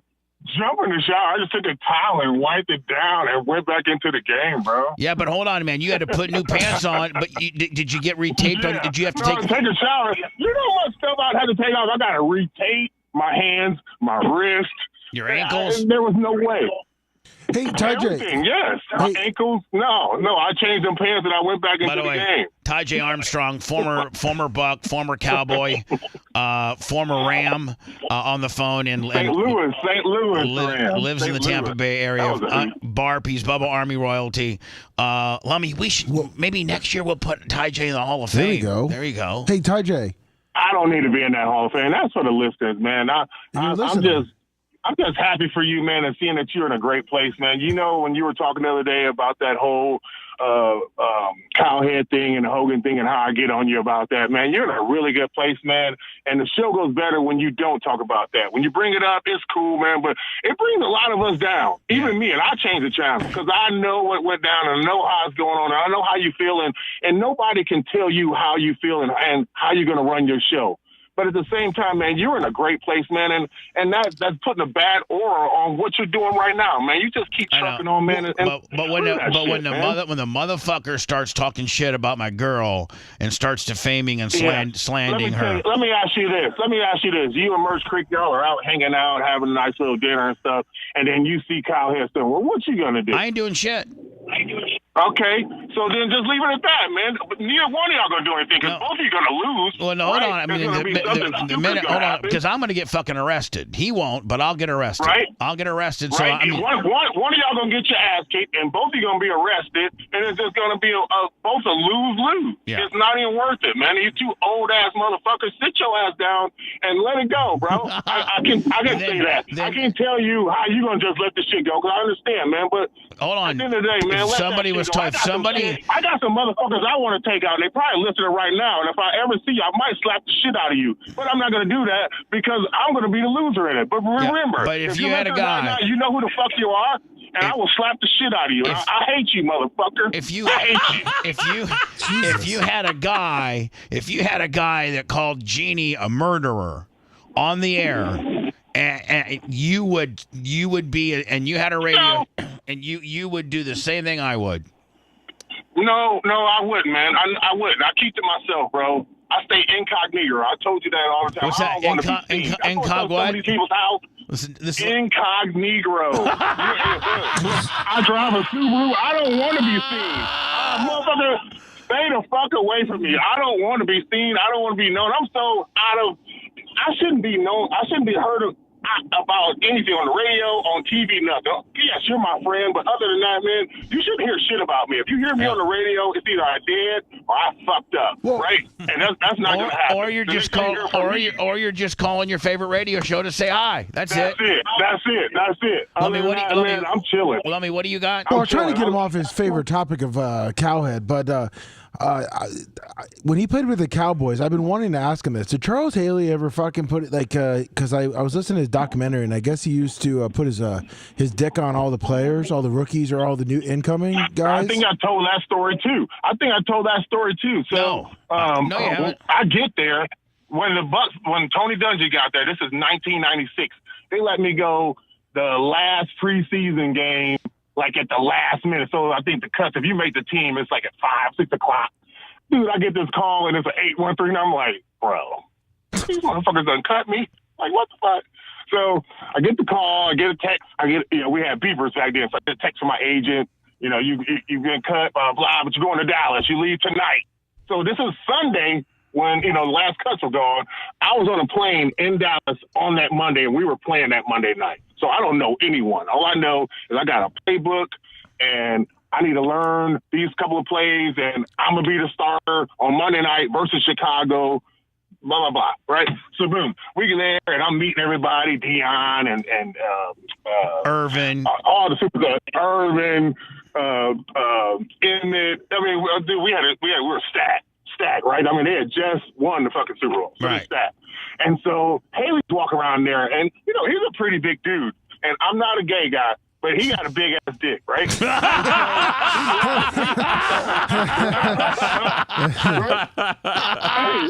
hey, this motherfucker walking around, man. He's like, yeah. And he don't know me.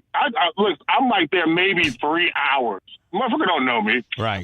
And so he's walking around, and I remember like it was yesterday. It was this dude George Hageman. He was an offensive tackle, and he played behind Big E, Eric Williams. Right? They look just alike. Big ass dude. Big Cat Williams. They called him Big Cat Williams. Big Cat, yeah. Remember Big Cat. But this dude was behind Big Cat. But anyway, so I see Charles prancing around the locker room and shit.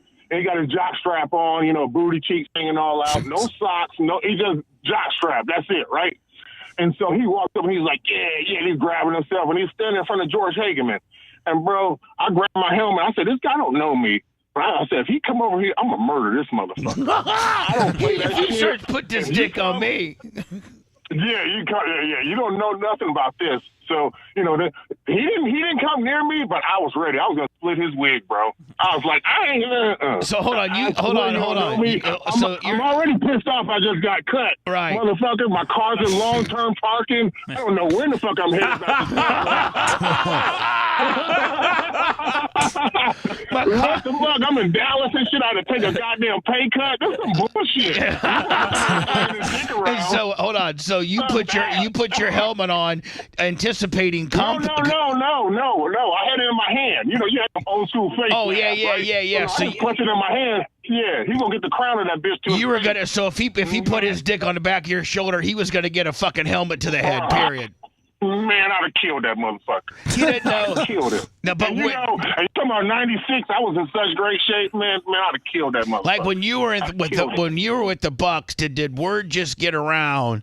Don't fuck with the crazy ass 89 because that bitch is crazy and he is tough as fuck. He's from Detroit and he's got a screw loose. I was 86. But again, 86, yeah. You know what? When you first get there, you gotta show. There's always going to be some guys that show you. It's called camp meet. If you are tight end, you got number 49, you're camp meet. If you're a linebacker and you got number 94, you're camp meet, bro. The linebackers don't wear 90s, right? Defensive linemen don't wear 50s. Maybe if they draft you, but if you're just camp meet, right? So when you show up, right, your draft pick, you may be lower or whatever, you're always going to get tried. So if you, that first encounter, right? If you don't show out, then everybody's gonna take advantage like that of it, right? Like that first drill that you're doing. Everybody, the eyes are on you. Yeah. The eyes are on you. Do you remember? Everybody's gonna treat you like a bitch. Now, do you remember the first time you put your fucking fingers into the sand? Your very first drill. Who was it against? And how to? And that all eyes are on you, and you gotta fucking show them that you're a big ass thug from Detroit. Who was it? Fuck. I would say probably Keith McCants, Roderick Thomas, Ray Seals, all them guys, because those are my interior guys, right? So I didn't go, Hardy was later in my career. He came later, but and McCants was soft, wasn't he? Soft, bro. Yeah, come on. Soft like butter. But he had the name. So when I was coming out, he was the big thing, Oh yeah, SEC, big time.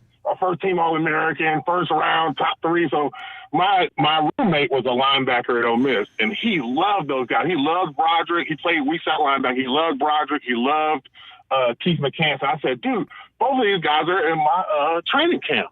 And he's like, oh, man, how are they? And I was like, I ain't one to brag, man, but I'm kind of housing these motherfuckers.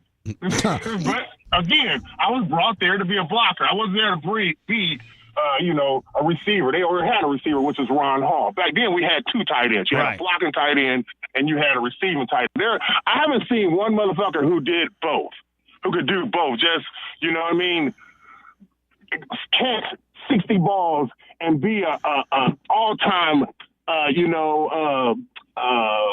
perimeter beast. You know what I mean? Right. To know when it's 3rd and 2 that he's going to take over that perimeter. So, like, to know when he has to do the weak side, he's going to hold down that defensive end. There ain't a tight end in the league that can do both. There's one that excels at one or the other. How many times did you go one-on-one on Keith McCants and just fucking make him look stupid? Well, you know what? It really wasn't that, because you can't hurt your own players. But when you're in training camp, you got to, when you're going 1-on-1, 7-on-7, those aren't fake. No. Right? But you got to make sure that your guys can make it to the game. So you don't want to kill your own people. So I had to learn that when I first got in the league, because, when you're in college, man, you got 80 guys there. You got 6 tight ends. So once you get hurt, it's the next man up. So that's the one thing. You can't make the club in the tub, bro. You know what I mean? If you hurt, how the fuck can you make it if you fucking in there with Dr. Diaco? If I don't want to be around Dr. Diaco, I am by, motherfucker. So, but did anybody? I should never be around him. Did any veteran have to take you aside? Because I know you came in here straight thug. Did any veteran have to take you aside and say, "Hey, kid, listen, you're tough, chill out. But you need to back it down a notch because you're going to hurt our guys, and then they're going to be in." Who was that veteran? Who was that veteran, and what did he say? The guys that were taking that punishment, Broderick, the guys that were on the offensive line, because you'll get that reputation, and it's a brotherhood, man, at the end of the day, you're not trying to hurt your own brother. And even that goes for the other team too. But at the end of the day, you want to be competitive and you want to show your worth, and I can tell you this, every guy on my team that I ever played on respected me, all of them. From little league to the pros. I've been told by players that played with you, and this isn't this is not your words, but this is other people's words, and some of which are Hall of Famers, was that in the locker room you had your leaders, you had your Derek Brooks, you had your Warren Sapps, you had your leaders, but the baddest dude in the entire locker room that nobody fucked with and that everybody wanted to remain on good terms with, and that this guy have your back, was Ty J. Armstrong. He was just the dude that didn't run the locker room, but was the toughest motherfucker in the locker room. No, I ain't trying to run it. I want to be the leader. Don't fuck with me. I just want to be a thug. And I'm gonna show up. I'm gonna show up and show out, bro. Whatever they ask me to do, I'm gonna do that. Did anybody? What they asked me to do. Did anybody in the Bucks locker room ever try you ever? Oh, yeah, for sure. Especially when you first get there, you got motherfuckers who trying to show that they are worth being on the team. Because, when we talk about 53-man roster, bro, it starts getting itchy. And then back then, we were hitting 2-3 times a day. Now, they hit, maybe 16 times a year? A year. A year? Yeah. So we were going at our training camp. Shit, we already had 3-4 games under our belt before the first game. And so who was in your recollection, who's the one person that tried you the hardest that you had to fucking give him the good news? No, it was never like that, man. You're talking about grown men, so it was never nothing like that, man. You gotta sleep and eat with these people every single day. So I never really had any situations like that, bro. But I've said when I got close to something like that, probably Hardy Nickerson. That's what I remember you telling me privately. Hardy tried to fucks with you. Yeah, we used to go at it. But you know what I mean? That's just two alphas. You think you tough? I think I'm tough. So let's go. That's your goal. 20. I gotta run up the middle on that fucking clear route. Guess who fucking right behind me? He grabbing me, yanking me. So you know what I mean? It's competitive all the time. When we're faking that inside route, and I gotta block that motherfucker, right? So you're always the run is always setting up the pass, right? I don't give a fuck what you're doing. The run is always setting up the pass. Right. And so that's what I was doing. I go in there, jam his ass. And next thing you know, I fake jam him, and now I'm running up the fucking middle because they cover 2. Or if it's cover 3, I'm running that fucking post route. You know what I mean? So I would say him because I had to go against his ass all the time, and he's fucking competitive. and he's a mean motherfucker. Is he? I mean, he was a meme. He went on to play for Green Bay. He went on to play for Green Bay. I respected that because I know on Sunday I respected that because I know I got Sapp up front, I got Brooks outside, I got fucking Lynch, I got fucking Hardy Nickerson, bro. Please, man. I don't think we knew what we had back then. They should have been winning Super Bowls way before that, man. We just didn't know what the fuck we had. And there's a little bit of coaching and all the culture and all that shit, you know.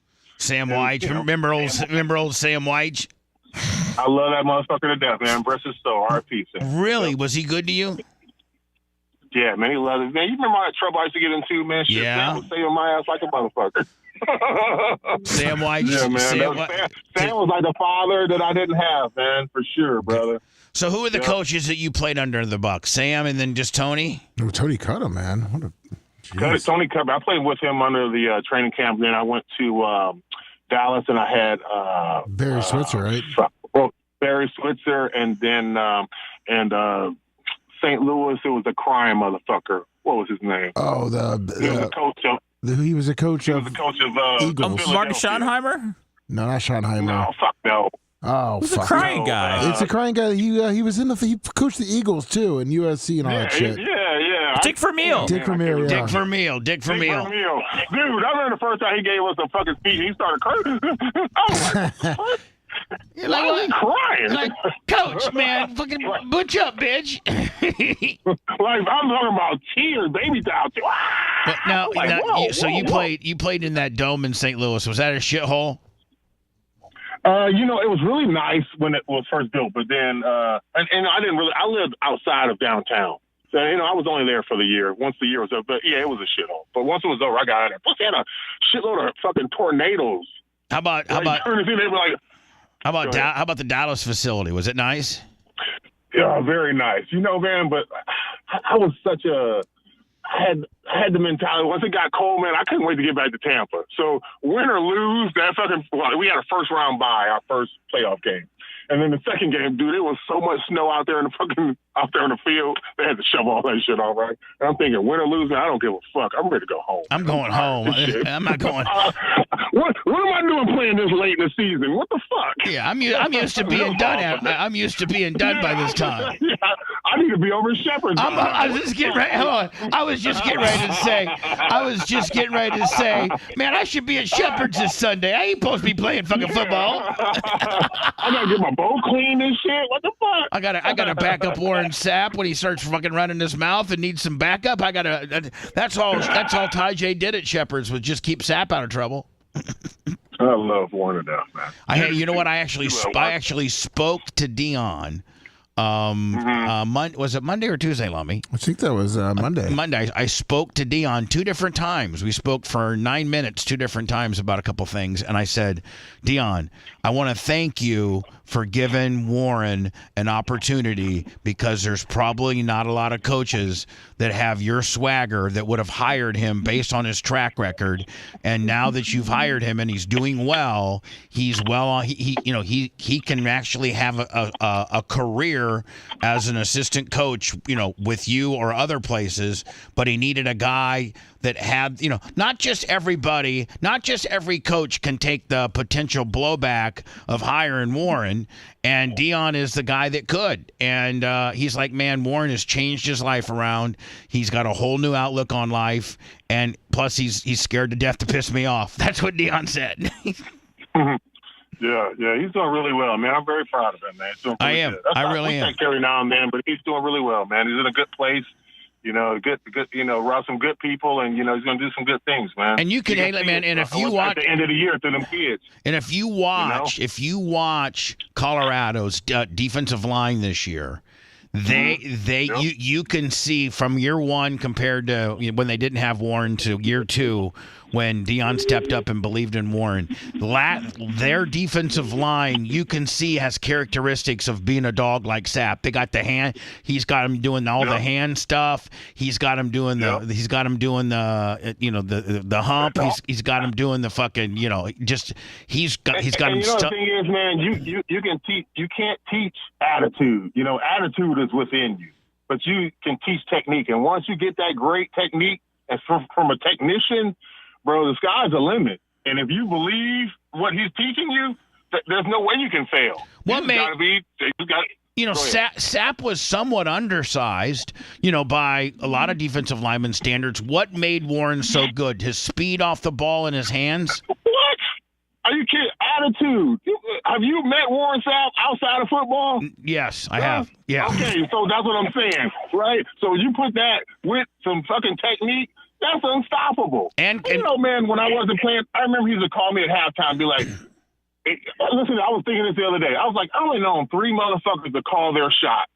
Warren Sapp used to call me during halftime and be like, you saw that shit right there? Wait till after halftime. Watch this. Wait, what the fuck? 5 sacks, right? Deion Sanders, I'm going to get 2 touchdowns. I'm going to score an interception, and he would do it. The third motherfucker is Curtis Buckley.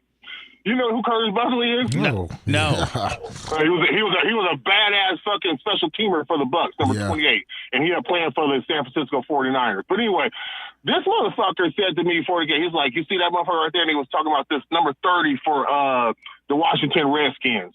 I forget what his name was. He was like a defensive running back and a badass returner. But anyway, so Curtis said to me, I'm going to knock this motherfucker out for the game. I'm thinking, whatever, Curtis. Yeah, sure, dude. Let me tell you this. They kicked the ball off Curtis, and I don't know why y'all don't remember Curtis. He's the one motherfucker who used to do backflips during the game, before the game and shit. He was there with Kenneth Gant. Remember? Yeah. Anyway. He was a drafted player, Bubba.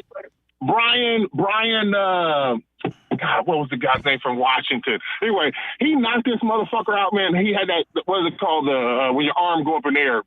Seth said it the other day. Oh, fencing. Yeah, fencing. This motherfucker arm went up, bro. He was shaking and shit. I'm thinking, this motherfucker called his shot. He said he's going to knock this motherfucker out. He didn't have killed that guy.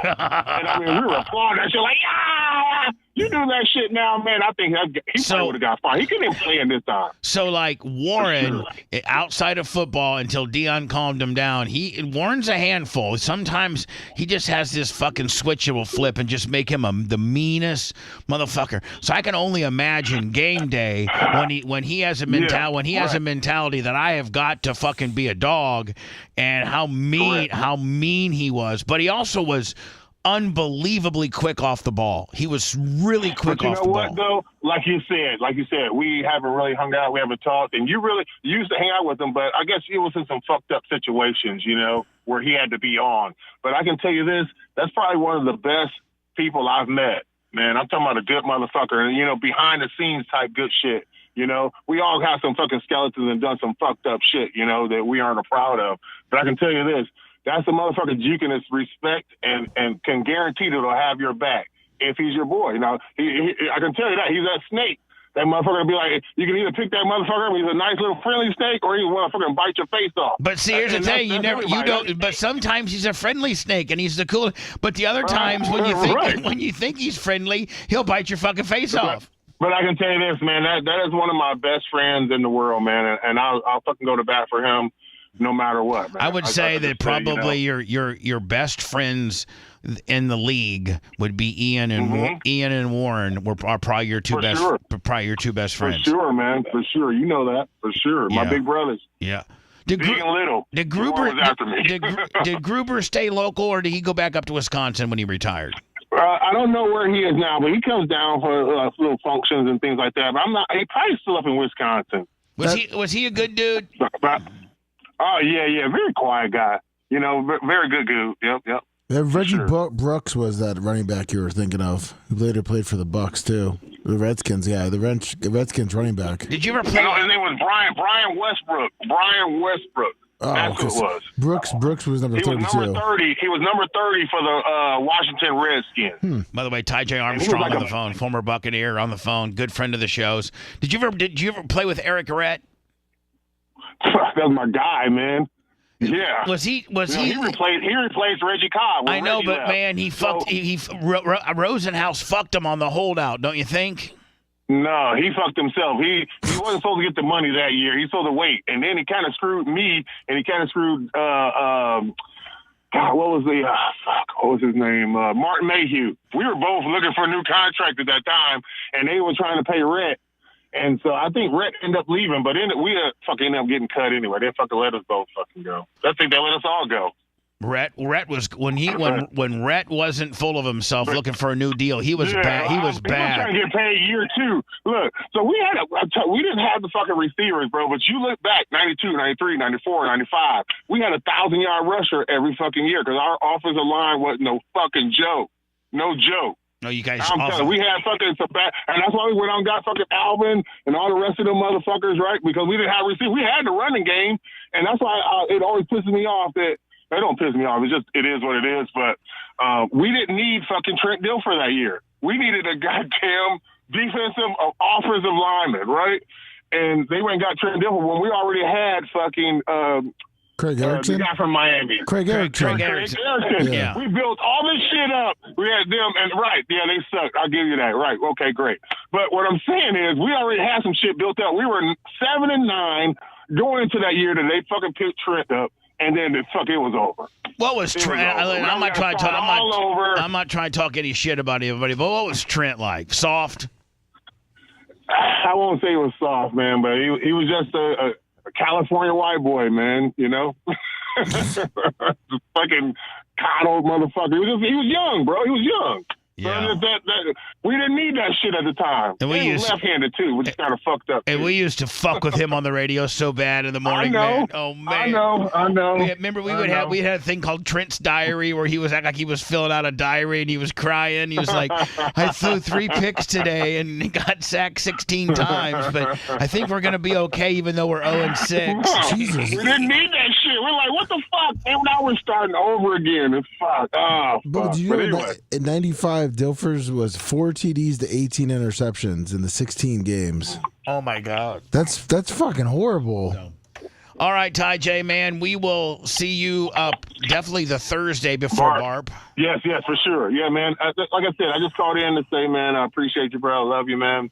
And I'll see you soon. See you soon, buddy. Good seeing you. Good talking to you, Taj. All right. Merry Christmas, y'all. Bye. Thank you. I could talk football with that guy all day. Oh, yeah. I could talk football with that guy all day. So you said Trace Armstrong was a handful, Seth, giving your Bears guys some credit. Yeah, he's a big-time agent now. Oh, is Trace the guy is? Trace Armstrong? Oh, yeah. The players? Yeah. Wow. He played for a while for the Dolphins, I think, right? I think so. I think he lives in Miami. Hello. Good morning, Bubba and the boys. Hey. Elkhart Rob, $50. What's up, Elkhart Rob? I haven't heard from him in a long time. Merry Christmas and Happy New Year from sunny California. What's going on in California? Oh, you know, just the grind, like every day. Brian from Philly, I mentioned that earlier. PayPal, Venmo, Cash App at the Bubba Army. So what do you got going on, bud? I just wanted to call and say thanks for a great year of shows. You boys have been rocking it. I'm glad you guys are on later now, so I actually call in live. I'm not 3 hours behind. So I just want to say thanks for a great year, and you keep that Hemi on the road there, Seth. Keep the Hemi on the road. Always. You know, that's the intentions. Thank you, my friend. Merry Christmas to you. Merry Christmas, Bubba. Bye now. Ex-NFL star Adrian Peterson. Now, God, remember back in the day, and Rat, by the way, I didn't know that I didn't have your mic on.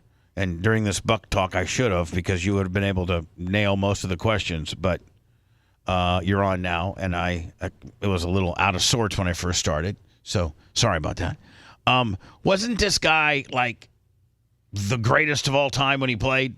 Like Adrian Peterson was. Oh, yeah, he was a stud. Yeah, but he got in trouble because he one time whipped his kid too hard and I don't know if he got thrown in jail for that, but he got in trouble for that. He's been in trouble, right? And it looks like now that he's in legal trouble again. The 2012 NFL MVP has warrants out for his arrest for failing to appear in court for 2 different child support cases. Jeez. They'll put you in prison for child support. The warrants were issued in Fort Bend County in Texas, and the sheriff's department did not immediately confirm this information, blah, blah, blah, blah, blah. Who did he play for? He played for Minnesota, Washington, Arizona, Detroit. He played with Saints. He played with a lot of teams at the end because he lost all of his money, so he had to keep. I think he played until he was 35. He played until 2021. Despite earning over $100 million in his career, the former Minnesota Viking. Well, he was best. Wasn't he best with the Vikings? Oh yeah. Yeah. and despite he should be a Hall of Famer. I don't know if this stuff's going to keep him out, but I mean, he had the body of work. Statistically, he's got Hall of Fame numbers. I mean, yeah, he's one of the freakiest running backs of all time. Also has been in trouble with bank loans, court records. He made $100 million in his career. Court records in February said that Peterson had not paid any of the $8.3 million owed to the D'Angelo Vehicle Sales LLC. Was he buying a car dealership or something? He was ordered to pay over 3 years ago. He was ordered to pay a creditor $2.4 million in 2019, and had to pay a Minnesota bank the year prior. Peterson missed all but one game in 2014 after his indictment on charges of reckless and negligent injury to a child. He pled no contest to assaulting his son, 4 years old at the time, with a tree branch. Well, my grandma used to tell me to go cut off a stick, and she'd beat the absolute shit out of it with me. Yeah, Shadow Panda 20. In 2022, Peterson was arrested after an incident with his wife on a plane. Both said it was just arguments and it was dropped. God damn, you're right, Seth. Listen to this. Almost 15,000 yards. 14,918 yards. He was trying to get that 15,000, just couldn't make it. God. Leading the league in rushing 3 times. He's one of only 6 backs to rush for 2,000 yards in a season. And now isn't there a couple guys now that have surpassed $2,000 or close? Yeah, well, he said that one of 6 running backs to rush for 2,000 yards. Yeah, I think Chris John. I don't know if Derrick Henry did it at all. I don't know who the most recent guy. No, I'm talking about this year. Isn't there a couple guys? No. No? Okay. So he's only one of 6 back, and they've added games since. I mean, I think Adrian Peterson might have done it on a 14-game or 15-game season. No, he was playing 16. He was very modern. Okay. He's one of only 6 backs to rush for 2,000 yards in a season, and was 8 yards shy of breaking Eric Dickerson's single season record in 2012. There's 8 people now that have got over 2,000 yards, and one is Derrick Henry. Really? 2020. But that, again, is how many? That's 16 games, right? OJ did it in 12, didn't he? 14. 14, okay. Hello.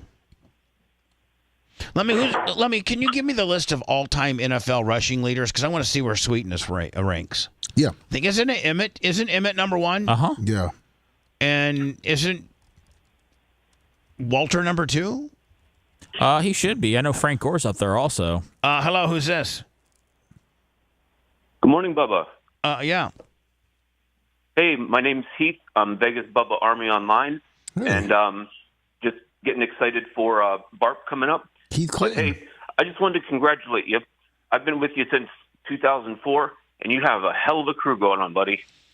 I agree with you, my friend. This is the healthiest group of people, not necessarily in health, but as far as the mentality we have as a group. There's not anybody trying to backstab anybody. There's not anybody trying to say or get my attention to fire or let somebody go. There's just, other than Seth's occasional money-hungry outbursts, we're great. I mean, he demanded a ham today and doesn't even eat ham. Well, I just want to let you know that your mentals are in the right place. You're doing a great job, and I just can't wait to meet everybody. All right, buddy. I appreciate you. You take care. Have a great weekend, everybody. Bye, buddy. I don't know if I've ever heard him before, but I know that he's been he's a big supporter online. Yeah, Heath Clayton. Yeah. Lummy, this is what our click was today, and that is that Linguini arrives in New York before federal court appearance, and so he obviously was caught. I think in Pennsylvania, and is this his extradition back to?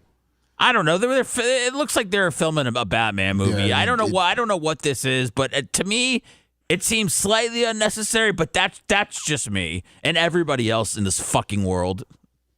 A firearms offense as well for using a silencer and muffler. So this is him being extradited from Pennsylvania to New York to face his first federal court appearance. It looks like he's in New York. Yeah. I think this is I think he literally just touched down. Right? Yeah. And I don't know. I don't know if they helicoptered.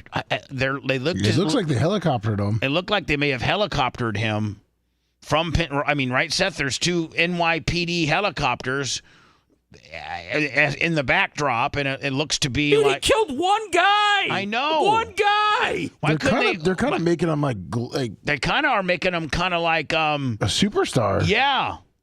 They're adding to his mystique. Right?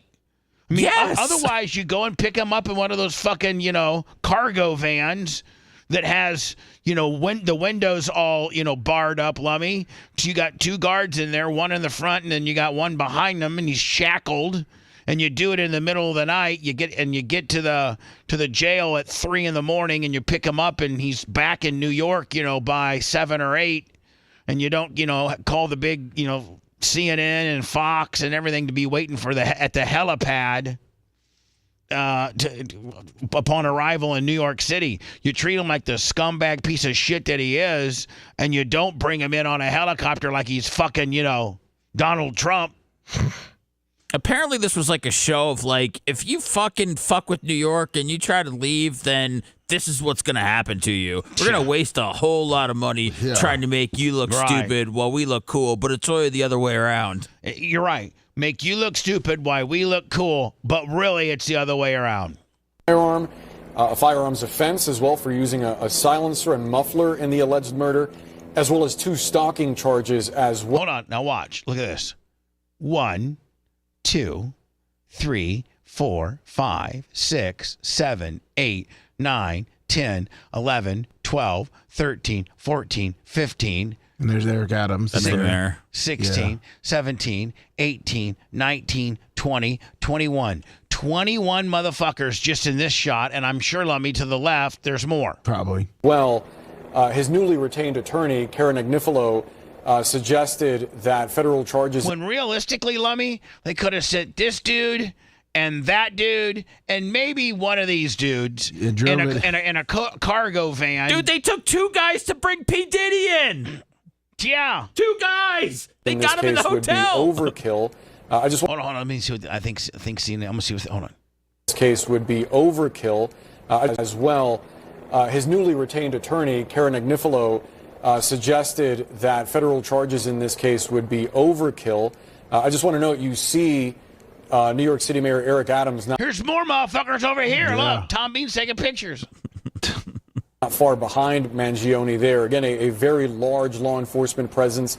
This is the infamous perp walk, right? This is what they call the perp walk. I mean, I get it. An incident. I guess, Bub. I don't know. That sparked worldwide attention as Mangione was able to get away soon after the murder. Clearly, in what was again, let me kind of putting a guy over. Mm-hmm. A calculated move, as well as investigators finding key details in the search for him. That book. Now hold on. I guess that they feel they have to be so highly armed to potentially, hold on. Nobody's going to shoot this dude. Nobody cares. It isn't like he killed, Brad Pitt or anybody that a kid or the president or anybody that really listen. I'm not trying to underscore what happened. This is a lot, Bubba. I'm not trying to underscore the significance of the person that he did kill, but when you got guys that are out in front of you as they're perp walking you with, fully automatic, SWAT type assault rifles, then that means those guys are protecting the prisoner, and nobody wants to shoot and kill this guy. Did you see what just came down on Venmo? Nope, refreshing. No, Keith Yeager, $250. Thank you, Keith Yeager. Merry Christmas. So, you bring up a good point too. Is that they handcuffed him in the front and he doesn't have leg shackles on, so it's like they're just parading him out. And it's like this guy didn't kill. Now listen, if you're the CEO of United Healthcare, yes, you're an important person. But I think, 2 or 3 cops is plenty. and you don't need to do the dog and fucking pony show where you have that. We are to assume that he arrived in a helicopter. That's the backdrop. He did. They're also saying he's in the same prison as Diddy. NYPD had 5 helicopters land at Blair County Airport. Bag in Central Park full of monopoly money. One interesting detail, I believe I mean, the feds, New York City, NYPD, everybody are just really, really placating to this guy's stardom, if you will. His martyrism, if you will. Is it because he made them look stupid, so they feel like this makes them look like it's a some sort of show of force? This is such a miscalculation on behalf of New York City and Eric Adams. Lummy, they should have not. This is exactly what the guy wants. Well, they kicked all the immigrants out, and then they go, we're going to give all this money to some unnecessary security for the CEO killer. There's got to, you know what, Seth, they're right. There's got to be a price tag. Absolutely. For what it costs to fly a helicopter to Pennsylvania, pick up a guy, fly him back, have all of these agents that are on payroll, that are on duty, that could be doing other tasks. I'm sure these dudes, are these dudes right here. I'm sure these dudes right here, they're all paid SWAT, New York NYPD guys. They have a salary. And so you're now kind of feeding into this guy's, superhero lure, if you will. And what better way is to not give him the rock star treatment, but give him the absolute fucking jobber treatment, and that is send a wider black NYPD transport van that's got 1 or 2 bench seats in the back, Lummy, and then they always have like D rings and shackle rings in the middle of the floor. Shackle him to his fucking. Go into the middle of the night into that local Pennsylvania jail, yoke him up. You saw the one guy that was carrying his. Did you see the guy that had the brown paper bag? Yeah. That's his personal belongings. They've taken all of his guns and all that stuff. That's in evidence. That's the state. The state has that. Bubba, I just IM'd you. If you take a look at it, people are saying that this is the hardest picture of 2024. Let me see here. They picked him up in a little airplane in Pennsylvania and flew him back to New York, and then took 5 helicopters. Yeah, I mean, this is a trillion times harder than the Trump price. The Trump picture everybody claimed was the hardest picture ever.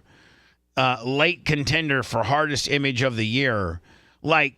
This is a very much a miscalculation on behalf of the NYPD or the mayor of New York, who called for this type of force, this type of public spectacle, for this guy to be paraded in. They picked him up in a small plane in Pennsylvania, probably flew him to an airport, and then helicoptered him to the intake facility. 5 helicopters. 5 helicopters. And brought him into now probably the same jail, because I think they're going federal with this, aren't they? I'm sure. I think they're going federal with this. And so he's probably in the same jail as Diddy. And this just placates right into making this guy the ultimate martyr, rock star, criminal, by showing this much force. This much force, I can't think of. I mean, had the guy that attempted to kill Donald Trump, the Butler, Pennsylvania weirdo, had he lived, I can see this much force. That's the only person I can think of in the last, I don't know how many years, that would require this type of public spectacle to bring in public enemy number one. Now, so what you do is you pick the motherfucker up in a van, and in the middle of the night, you pick him up at, you see how far is it from Philly to New York? Well, Philly to or New wherever, York. yeah, Pennsylvania. I really think it's only like 2 hours. So, Lummy, you send the van at 2 in the morning. It gets there at 4, and guess what? He's at the correctional facility in New York at 6 a.m. No big fucking news outlets there, and if they are, they're just seeing him getting out of a van with 3 guards and briskly, whisked away into the Sally port that he's going to get intake. That's the type of respect you give this guy, not this. This looks like the most dangerous man in the world. I mean, we've exchanged prisoners. But remember the guy from Russia, Lummy, that was the number one Merchant arms? of Death. Yeah, the Merchant of Death. He didn't get any of this shit. It's ridiculous. Hello. Pleasure. What's up, Neil? Neil Mount Pleasure. How are you, my friend? I just wanted to tell you holiday greetings and appreciate everything that you guys did to get me through this crappy year. And be safe. Well, thank you, Neil Mount Pleasure. And I know that we'll see you at BARP. Man, go. You're Let's on go. You're on a horrible fucking. That's right. He's all I heard was "Go Pack Go." Go Pack Go. Neil, I don't know if you're on cricket or you're on what you're on. He sends his extra money here, Bubba. You know, I mean, if he's got to take a hit on the cell phone quality to keep you get it funding the Oppo. Neil, we'll see you in January, okay, buddy? Go Pack Go. Go Pack Go. Hello. Hey, morning, Bubba. It's Cracker. How y'all doing today? Hi, Cracker. What's up, Cracker? Yeah, Cracker Chris. Hey, I sent you something in the mail last week. I was wondering if you got it. I didn't hear you say anything about it. What did you? I mean, we. You know what, Lummy? I think right now we need to probably open our gifts up. Okay. So, I mean, I handled the Luigi deal. So, Cracker Chris, we're gonna go now at this time.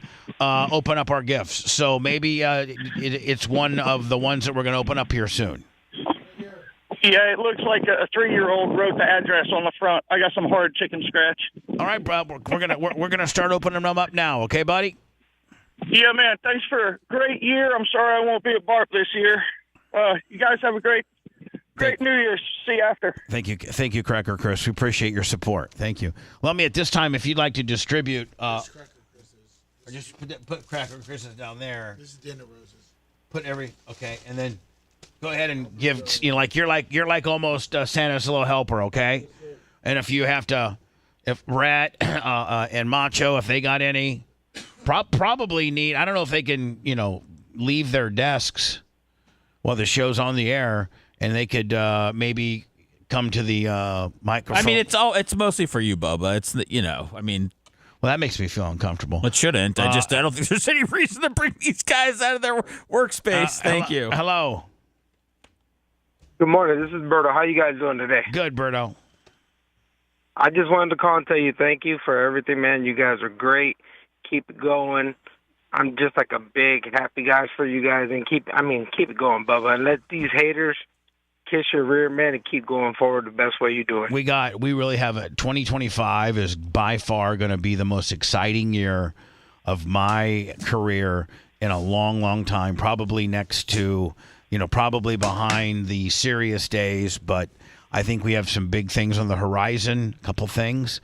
And I'm excited for next year as we continue to grow digitally and we continue to provide more digital content. We have some terrestrial possibilities. The podcasts there's some of them that are getting some really good traction. Me and Shannon and Brian are thinking about doing another one as well. So I'm excited. I really am. And more importantly, we're thankful and we're humble because we're one of the very few shows that are supported almost completely by the listener. And it's unique and unlike any other content provider / streamer. Not only do we get paid from YouTube and get paid from Rumble and X and Twitch and Facebook, but we also have direct financial or support from the listeners to our PayPal, Venmo, Cash App, and that's a large, significant. That's a large number that helps keep us afloat. And, we're very few people can do that, and we are able to do that. So it's because of you, my friend, and other great Bubba Army listeners that buy the merch, that sign up for the subscription on YouTube. There's just all types of different ways that people support us, and we're very thankful for that. So, very long-winded. Thank you, my friend. No, thank you. Also, too, I stole a gimmick from Ty J. I started getting some of the QR codes and put them on the gas stations over here in Fort Myers. Perfect. So, perfect. And if you order any stuff, Bubba Army merch, Bubba Army shop, Bubba Army store, in the notes part, send me some bumper stickers because I stick them around town. Merch Crick will take care of you. can you do me a big favor if you want to bring it back? I know it's a big thing with the Lummy Investigated shirts. Just his face on the shirt. You don't have to put Lummy Investigate, just Lummy's face. We'll think about that. We'll think about that. Just something crazy, like good shirts and all that like that, because I wear them around, and when people say something, I give them a bumper sticker. I do all that crazy stuff, and I can't wait to see you at Bart, man. Appreciate you organically supporting the program, my friend. And, yes, we look forward to seeing you at Bart. We appreciate you. Merry Christmas. Merry Christmas, too, and Happy Hanukkah, and Happy Holidays, and everything that makes everybody happy. There you go. Thank you, my friend. Appreciate you. Great dude. Good dude. Good dude. Really good dude. Just typical Bubba Army. Just a straight-up dude. Hello. Mm-hmm. You're on the air. Perfect. So let me have you distributed all the, I got my Bubba Army knife. Oh, there you go. My Bubba Army knife there ready to go. And, what's that? I have all yours. You have all yours. Okay. He said get to opening. Okay, I'll get to opening. And Seth, when you get yours, get to opening. I'll let you know when I get some. Thank you. Bubba and crew, Merry Christmas for another year of fantastic entertainment. Wishing you a continued growth and success in the new year beyond. Chuck and Leslie, love you here. Love you here to 7-Eleven and back. Chuck and Leslie, thank you very much, Chuck and Leslie. It's just been a hell of a ride with them this year. Yeah, Chuck and Leslie. I think we'll just leave it at that. You're right. I've said too much. Here's a gift from Chuck and Leslie. Here's a gift from Chuck and Leslie. Maybe it's more moonshine. Keep my mouth shut. Very nice bag. Very nice bag. Oh, more. Chuck and Leslie. I hope Chuck and Leslie come to BARP. I don't know if they qualified or not, but I think they did. I don't know. Let me see. Oh, it's a T-shirt, and I love 3X black T-shirts for your company or whatever. I will wear them on the air. Let me look at it first. Never too old to play in the dirt. There you go. It's a sprint car T-shirt. Never too old to play in the dirt. It is a Gildan 3X, and I'll put that in my rotation. Perfect. Seth, you got anything? Do I have it? Yeah, there's some things over here. All right, why don't you open up a little something? All right. This is from Teese. Oh, she gives good gifts. She's loaded. She owns her own pool company, about 900 pools a day. Oh, wow, this looks like something tactical. Oh, that's the last thing that you need to say. This looks like something tactical, Bubba. It's like a... Okay, let's see. I really don't know. I don't even know. I got this. It says for Bubba, and it's a little Santa Claus gimmick here. I'm sure it's a gift card, but I can't see who it's from. I think it's Dana Rose. I think it is Daniel Rose. And Lummy, of course. There's like 4 boxes from Dana Rose for you. Of course, Lummy, a Longhorn gift card, which is, Thank you. How nice. Dude, this is a bullet with my name on it. What do you mean? Is that a bullet? Bubba? Yeah. Well, hold on. It might be. Let me see. Look at this thing. Let me see. I think it's a 50 cal. Yeah. Hold on. I'm gonna go put that in someone's head after the show. Now it has your. Did you see the engraving on it? Yes, I did. That's why I want to kill somebody like Luigi and have my engravings on it. Man, look that's a 50 caliber. That is a bad. I just hope. Is she telling me to kill somebody? Seth, I hope it's not live. I mean, Seth drops it or something like that. Oh, no. And he ends up dying. Seth, here's your bullet. No, it's not. I mean, come on. Let's not act like it detonates. No, I mean, it could very well. Daniel Rose, thank you so much. You got like 4 things up there for the Longhorn gift card. As you know, that's my preferred place. Yo, can I borrow your gun, Bubba? I want to put this bullet in it. Seth, you have to have. I got something from Tease as well. You have to have. Mark from Tarpon Tropics, $100. Thank you. Bye. The Masico brothers, or what's it called? Tarico brothers. Seth, you just can't put that bullet in any gun. That kind of bullet like is in a gunnery 50 cal gun, military wise. I'm sure. Did yours come in a little black container? Yeah. Oh yeah. Yeah, I'm sure I got one too. Yeah, I think everyone got those. How do you open? Let me see here. If Seth opened it. Yeah, I mean Seth got it opened. I'm a gun junkie. I love Amendment 2 more than I love my family.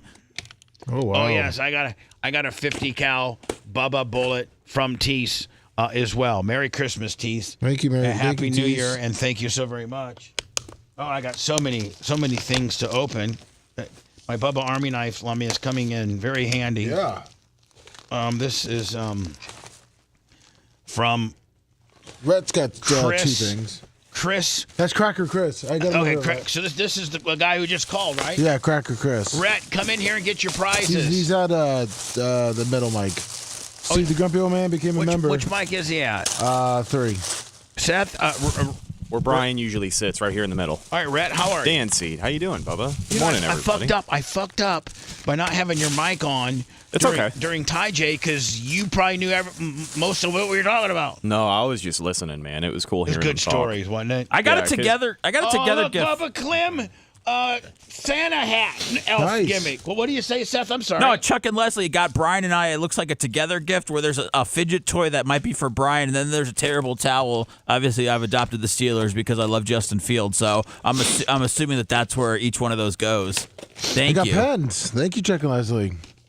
Chuck and Leslie. Merry Christmas, Bubba, Lummy, Summy, Seth, Rhett, and the Macho Man. Thank you for all the laughs and great shows. Thank you for the 199s are always a blast. The after shows, the other things y'all do. Sorry, I'm not making it to BARP this year. Last year was the most fun I've had in a long time. I saw this and knew that you should have it. Cracker Chris and Angel, Cracker Chris's hot wife. Okay, well, thank you, Cracker Chris, with my Bubba Claus stocking cap. Thank you so much. I will wear that. Maybe Lummy, I'll wear it while my family exchanges. And thank you, Chuck and Leslie, for Walker monster trucks. Yeah, I got another shout out to Chuck and Leslie for a fidget toy for Sam. So thank you very much. They Chuck and Leslie killing. They don't forget fucking anybody. Thank you to Daniel. I mean, they can like you guys got anything for my Uncle Jerry's 80th birthday? I'm looking for that present too. Thank you to Daniel Rose for the Buccaneers replica Super Bowl ring, removable top, and everything. I don't know, Lummy, did you get one too or no? Oh, no, that was just you. Daniel Rose, Lummy, sends me a back in the school Tony Stewart die-cast Home Depot card. Now, Lummy, I can get this autograph. Oh, yeah. I mean, like Seth or Rhett or you, Lummy. Does it go up significantly in value if I get him to autograph it? Of course. Now, does he autograph the box or the actual car? Ooh. I think you want to get the actual car. Yeah, I was gonna say the car because in case the box gets damaged. The box is a little bit. Is it sealed? No. So the car, definitely. Yeah, the car. All right, so the car, and this is Daniel Rose. Yep. But a little tear in the box is going to bring it down a little. Well, the car will be the best thing because then you could put one in like a plastic case. Yeah, you can get a glass case for it once it's signed on the car. So then there's 2 other from Daniel Rose: the big box and the little one that go together. By the way, shout out to Daniel Rose for the autographed Frank Thomas card. Oh, that's cool. Fuck yeah. Redneck, $20. Fuck yeah, I mean, that's like really knowing the show and knowing what you like. That's he knows, yeah. Cool. No, Daniel Rose he's got me Frank Thomas. Daniel Rose. He's the man. Has a thorn. Damn, that's fucking nice. Lummy, I think this is the placard that goes on the it's the Jordan Love placard that goes on his football case that he got me, which I think is this big package. It's the big box, yes. It's selling Redneck 20. Thank you, Tease. Tease is just the best, is she not? Absolutely. Hold on here. These are badass pens. Oh, so those are the They're writing pins. Oh, they're not gun shells? Oh, it's not a bullet? No, twist the top. No, it's Seth a pin wants that to you shoot write it. with. God damn it, Red! I wanted him to try to shoot What it. the fuck? Damn it! And all the ink explodes everywhere. Dude, this guy's telling me to not. He Ruins said, whoever's gun. he said to gonna not borrow drop it, and it was going to detonate. He was gonna borrow Nick the Gun Guy's gun, probably. This guy had me ready to think a pen was going to fucking kill my whole family if I dropped it at home. shit. Who did? You! Thank you, Tease. Big Red. Thank you. Yes, we went from thought we needed to kill people to we need to write more letters. Big Red thinks the card might be signed, but Is it already? I don't know. I sent Daniel Rose a text, but All right, let me. This is a very extensive display case for my Jordan Love. get your helmet. Yeah, and it's awesome. Very cumbersome, very boxy, if you will. Let me get it back here. And then I need to put that placard. Put that placard on top of it. Thank you very much, Daniel Rose, my friend. What a crew. Is that everything? I think it is. Oh wait, no. There's one more. I guess. Merch Trick just sent me a text. She made the point this one out. Trying to figure out what I got from Chuck and Leslie. Oh, is that? Oh, bench on a bench. Fuck yeah! What is it?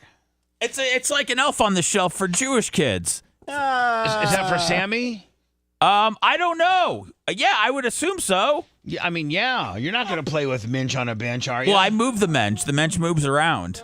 Is it a Jewish thing? Yeah. Okay. I mean, because I don't quite understand it.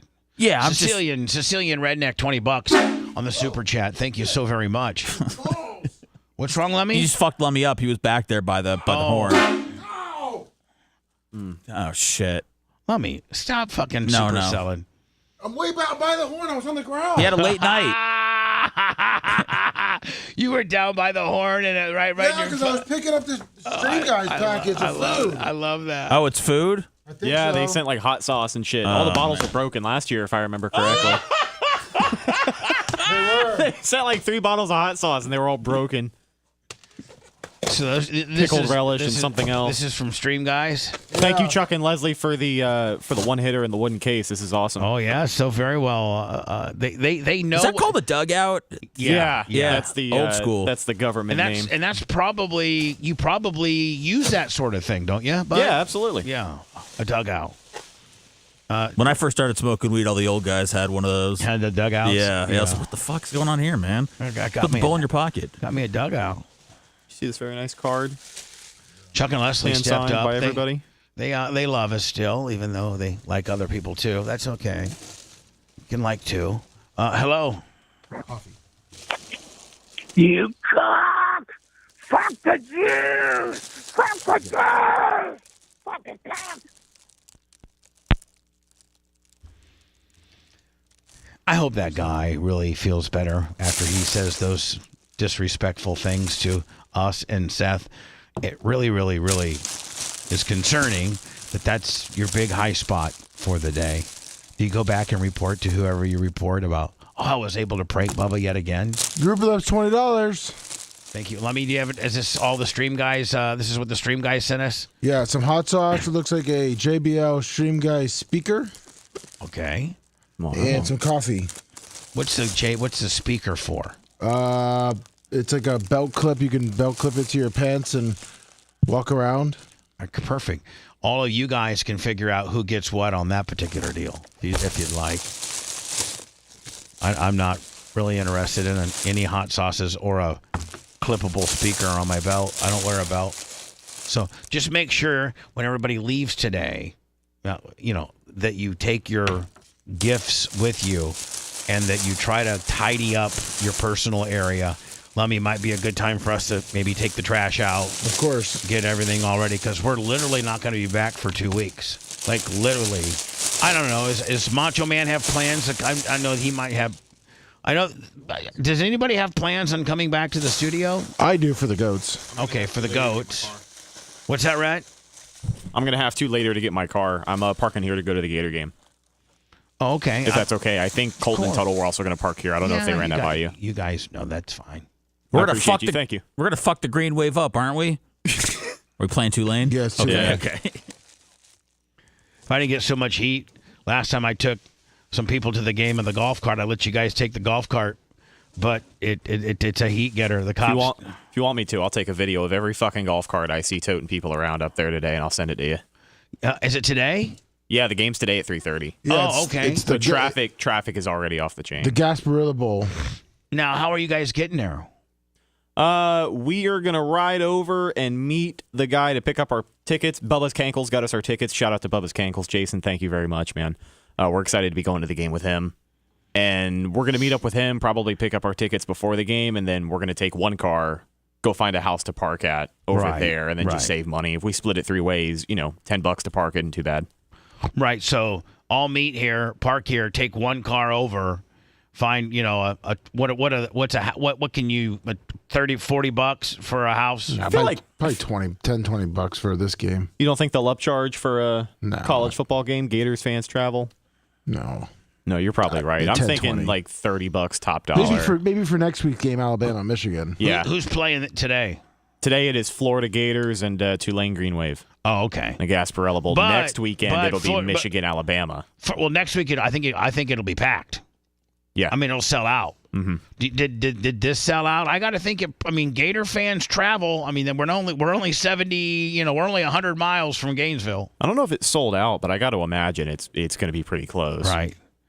I wish if I had I only have 2 e-bikes. If I had 3, you guys could jump on my e-bikes and then take them over there. I don't know if everybody struggles with going to Ray J like you do, Bubba. Like I think they're probably cool just finding a spot to park and walking. I don't know. I could be wrong. I mean, the studio is so strategically close that you don't, it's not like you live in fucking, like the studio's in Carrollwood and it's an e-bike is just out of the question. I mean, an e-bike or a golf cart really literally is not that big of a stretch to make it to the stadium from the studio, and it's kind of cool not having to walk fucking 500 miles and just pulling right up to the doorstep. When I drove my e-bike over there that one year, the bike rack where you put your bike, which is free. They don't charge you to park a bike. It is literally from here to, the back shed where Lummy keeps the goat feed to the door to get into the Buccaneer area, to get into the suite area. Lummy, what are you still opening? Well, I guess there was an extra box from Dana Rose, one with Walker's gift in it. So I just... would Walker get something monster truck related? No, he always gets them, and I think it is. He's been getting them since he was born. The tops. Like a full set of baseball cards? During the Monster Truck Show that you and Rat and Colton showed up, did you see Walker starting to talk to me a little bit now? Yeah. He was, having Walker-like conversations. He was. Yeah. And he was dropping a dime on Colton. He was. Remember? Yeah, he spilled the beans on him. Sicilian Redneck, $20. Yeah, thank you. It's the 2024 complete set. Thank you. He wanted one more honking for the Hanukkah. Honking for Hanukkah. There you go. It's a good one. Now, Seth, Hanukkah has already started, hasn't it? Or no? It starts on Christmas this year. It starts on the 25th. Yeah. And goes, is it 10 days? It's 8. 8 days. That blew Gene's mind away yesterday when I explained it. Let me tell you something. You say you get 8 days of getting shit? Yeah, Gene, you do. It's called Hanukkah. He's like, why did they start on Christmas now? So like, does the average Jewish kid, that's their Christmas, right? That's their equivalence to Christmas. Do they get like a present? Like, what's the formatics of the gifting for Hanukkah? And because I genuinely don't know. It's usually a present every night. All right, so you get a present every night. Yeah. Now, is there something that do you sing a little song, or do you pray, or is there some type of formatic thing that you do on every night and it leading up to the 8th night? You just light the menorah every single night till it's filled up with 8 candles. Okay, you do the prayer over that. 1 candle a night. Yeah. And then by the 8th night, all of them. Isn't that first candle pretty much burned down by the end of the night by 8? Oh yeah. They don't last all night at all. And then you relight the candles every night. The story of Hanukkah is that the oil that they thought was going to last for 1 night, and it lasted for 8.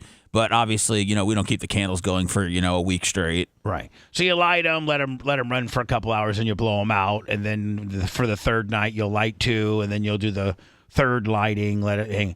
Now, historically, is the format with regards to the gifts is like maybe night 1 might be kind of a little bit of a jobber gift, and then by the time you get to night 8, that's where the big grand finale gift is. That's how my parents did it with me. Yeah. So I mean, graduated. The first night might be a little but by 7 and 8, you're getting some good shit. Yeah, I mean, this is like an album that doesn't have any filler tracks, though. I mean, there's not going to be a night where we're just going to be like, hey, here's some, socks and underwear like my parents used to do to me. I mean, this is all killer, no filler. So, I mean, we're going to be giving banger after banger every night, and then usually she can talk us into giving her another present for that night also. Right. She could be like, because she's one hell of it. She's probably a better negotiator than you are. She's a little more aggressive of a negotiator. I'm proud of her. She'll walk up to you and say, "Hey, Bubba, do you got $10?" And I'll be like, I need $10." Okay. Yeah, I think she's gonna do great when she's an adult. I don't know what business she's gonna get into, but anything to do with negotiation and sales, I think she'll kill it. Yeah. So happy Hanukkah to you, Seth. Thank you. It hasn't even started yet. It starts when we celebrate. It feels like we've been celebrating all week. Feels like we've been celebrating all year. Actually, we've had such a fantastic year. Thank you, Daniel Rose, for your generosity. Thank you, Joe from the West Side. I got a nice card from him. Mark from Tarpon, Daniel Rose, Brian Matroni sent me something. What now? Big E7375 sent us all wireless keyboards and mouses. For real? Yeah, so they're here. Just not a sexy gift, like wrapped up. Well, no, but it's a very nice and usable gift. Something that we all can use. Of course. So we'll get those changed out. I think Indiana plays Notre Dame tonight. So what? So the Gator game's at 3, right? Yes. And then I think the Notre Dame Indiana game is at 8. I think it's at 8 o'clock. Yeah. Those are the two.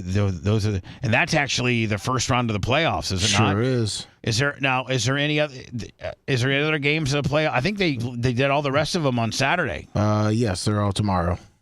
They are SMU, Penn State, Clemson, Texas, Tennessee, at Ohio State, 8 o'clock. What is the sexiest game of all that? Tennessee, Ohio State. Luigi Mangione, the 26-year-old former Ivy League who allegedly abandoned a career in computer science. Oh, let me hear it is. This is his. We've seen this already, but this is just another angle and another news source. I think, Seth, every news source in America covered this. I sent you. They had Eric Adams walk up and say something after.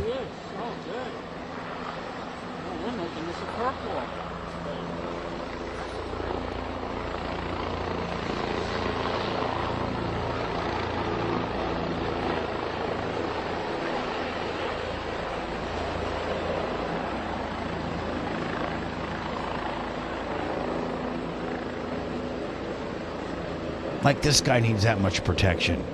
This is just, all you're doing is just building his martyr villain type back. You're just solidifying it, are you not? You think they're just trying to make an example out of him? Yeah, you are. But man, I think disrespecting him with 2 or 3 agents in a cargo van, it does more for his mystique than making him a rock star. I mean, they're fucking treating this guy like he's a rock star, like he went out and killed as many people as Columbine, the Columbine killers. What was the total death toll on Columbine? Wasn't it in the 15? Wasn't it over 15? I think so. Wasn't it something like that? I think it was one of the large. I think it's still the largest school shooting as far as fatality. I think it still may be.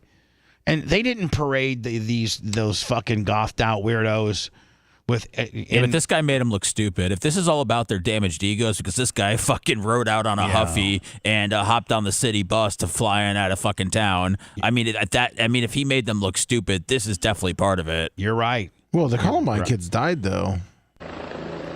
They did die? Yeah, I think they killed themselves in the school.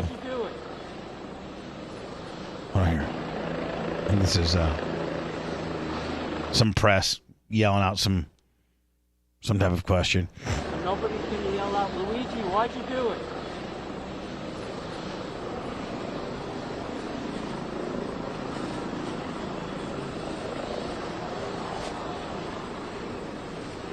Ridiculous. We're watching Luigi Mangione, who was in a private plane from Philadelphia to New York, and then 5 helicopters from New York helicoptered him in. Like he's the fucking Joker. You know what? You're exactly right. They're making him a Batman villain. Are they not? Mm-hmm. It's a fucking Joker, just like Seth said. And who the fuck is going to be there? I mean, you know, what do you think? There's going to be a Jack Ruby type deal where some guy's going to shoot this guy. Some guy's going to be in the crowd and shoot this guy. I mean, you're protecting this guy as if, you know, he's the most, you know, wanted, heinous killer in the history of our country. They're not protecting him for being shot at. They're protecting him from being kidnapped or, like, taken for freedom. But what? Like, getting him out, breaking him out of prison. Like the mafia or something. Somebody. Yeah, that's what they said. John Wick. Some of his fans could try to take him. So that 13 His fans are horny women in their 50s. Exactly that 48-year-old that's rubbing her puss every night to this guy doesn't have the ability to take, you know, to infiltrate the NYPD, fucking every FBI, you know, every agency known to man. That 53-year-old strumming her snatch every night to what is it? Luigi Mangione. Yeah, she's not showing up to fucking break him out in front of fucking 30 fucking NYPD and the mayor. Give me a fucking break. And then let me just say, the mayor. Yeah, I sent you had a statement. I got it right here. Let me play it. Yeah, well, Fox 5 did a whole coverage, so you got to go to the time.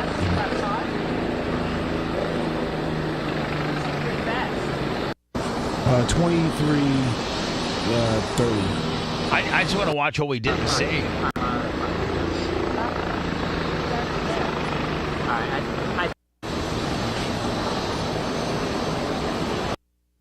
Lift up. Yo, lift up. Lift up.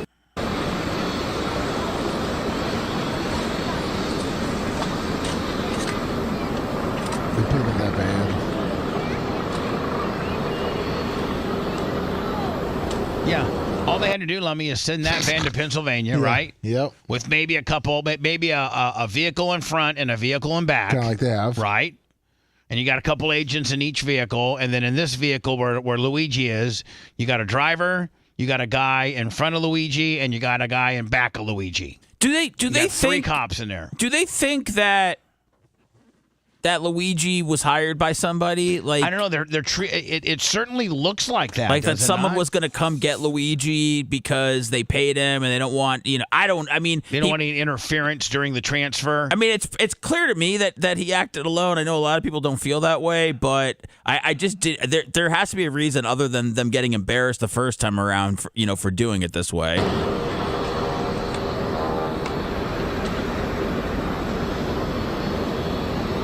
So, Lummy, that's probably from the heliport now to the federal detention center, right? Yes. They walked good, huh?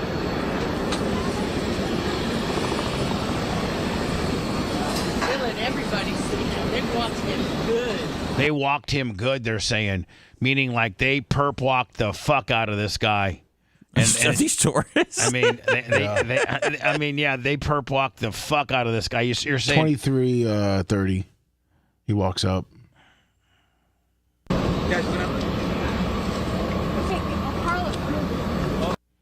So here's the mayor of New York, and he's going to give us his what for. Check. He'll tell us why all this needs I'm needed. inside you, man. It's going to go low. All right, no worries. Okay, guys. Remarks first, then a couple questions. When you're ready, Mayor TC. Just want to be clear, and I cannot say enough by Chief Kenny and detectives who broke this case. Shouldn't they, Seth, maybe had a podium set up, sound already, knowing that the mayor was going to probably address the media, have something a little bit more formal looking, and better quality sound. Well, at least Fox Local should have gotten their microphone a little bit up in there. It looks like Right. Pix 11's dominating it right now. Police Commissioner Trish and I want to send a very clear and loud message that this act of terrorism and the violence that stems from it Looks like ABC 7's winning this game right now, doesn't it? Sure does. is something that would not be tolerated in the city. We wanted to personally be here to show the symbolism of leading from the front. The apprehension, some of these detectives will finally sleep tonight after this person has been brought to justice here in New York City. We want to thank our partners and the other jurisdictions. That's the head of the police. That's the chief of police, I think. Oh my God, she looks like she's on the spectrum. Wow. Is she not? She Well, I looks think like she's she on said the fucking they spectrum. haven't slapped it, Yeah, you know. they haven't slapped because I she's know, been in but my prison God, in Philly. babe, listen, maybe put on a little bit of makeup, a little eyeshadow, maybe wear your uniform. She's the chief of police? I mean, yeah, she's the commission. She's the highest. She's in charge of all the police. She looks like she should be in charge of, like, I don't know, counseling for mental abused women. God dang. That played a vital role. No wonder people are getting away with all kinds of shit in New York. Look who the fucking head of the police department is. Jessica Tisch. Fat Amy. And this apprehension, particularly the McDonald employee. I mean, did she take a Xanny before this deal? She's just staring off into space. Look at her. And the other jurisdictions that played a vital role in this apprehension, particularly the McDonald employee who saw something. Who I hope didn't get fucked out of his $60,000 reward because he didn't call Crime Stoppers first. He just called 911. But all of this Luigi Mangione apprehension and all this dog and fucking pony show is because of a on the paying attention McDonald's worker that called in when Luigi was at a McDonald's in Pennsylvania. And even the mayor, Eric Adams of New York, says that guy is the reason why we're here today. Justice here in New York City. We want to thank our partners and the other jurisdictions that played a vital role in this apprehension, particularly the McDonald employee. So if they're trying to fuck him out of his money, Lummy, he could say, listen, motherfucker, even the mayor of New York said I was very instrumental in getting this done. That's right. So give me my fucking $60,000, bitch. Because all too often on a tip line or something like that, because you procedurally didn't call Crime Stoppers first, you just went ahead and called 911, they'll sometimes get you on a technicality and you won't get your money, which is bullshit. Bullshit. Who saw something and did something, notifying the proper authorities. I will say this over and over again. The radicalization that is taking place across our country, we cannot ignore. When you defund the police and do other stupid shit that most Democratic-led cities have done, like San Francisco and Philadelphia and Minneapolis and Washington and Seattle, when you have the defund the police Democratic-led bunch of bullshit, well, then that's when stuff like this happens. And when you hire a police chief that looks like she's asleep right now. Well, do you know what she was before? What? She was the commissioner of the New York City Department of Sanitation. Right. So the bitch that is an expert at picking up trash is now your fucking police chief. We probably see all sorts of crime in the morning when you're getting the trash. Yeah.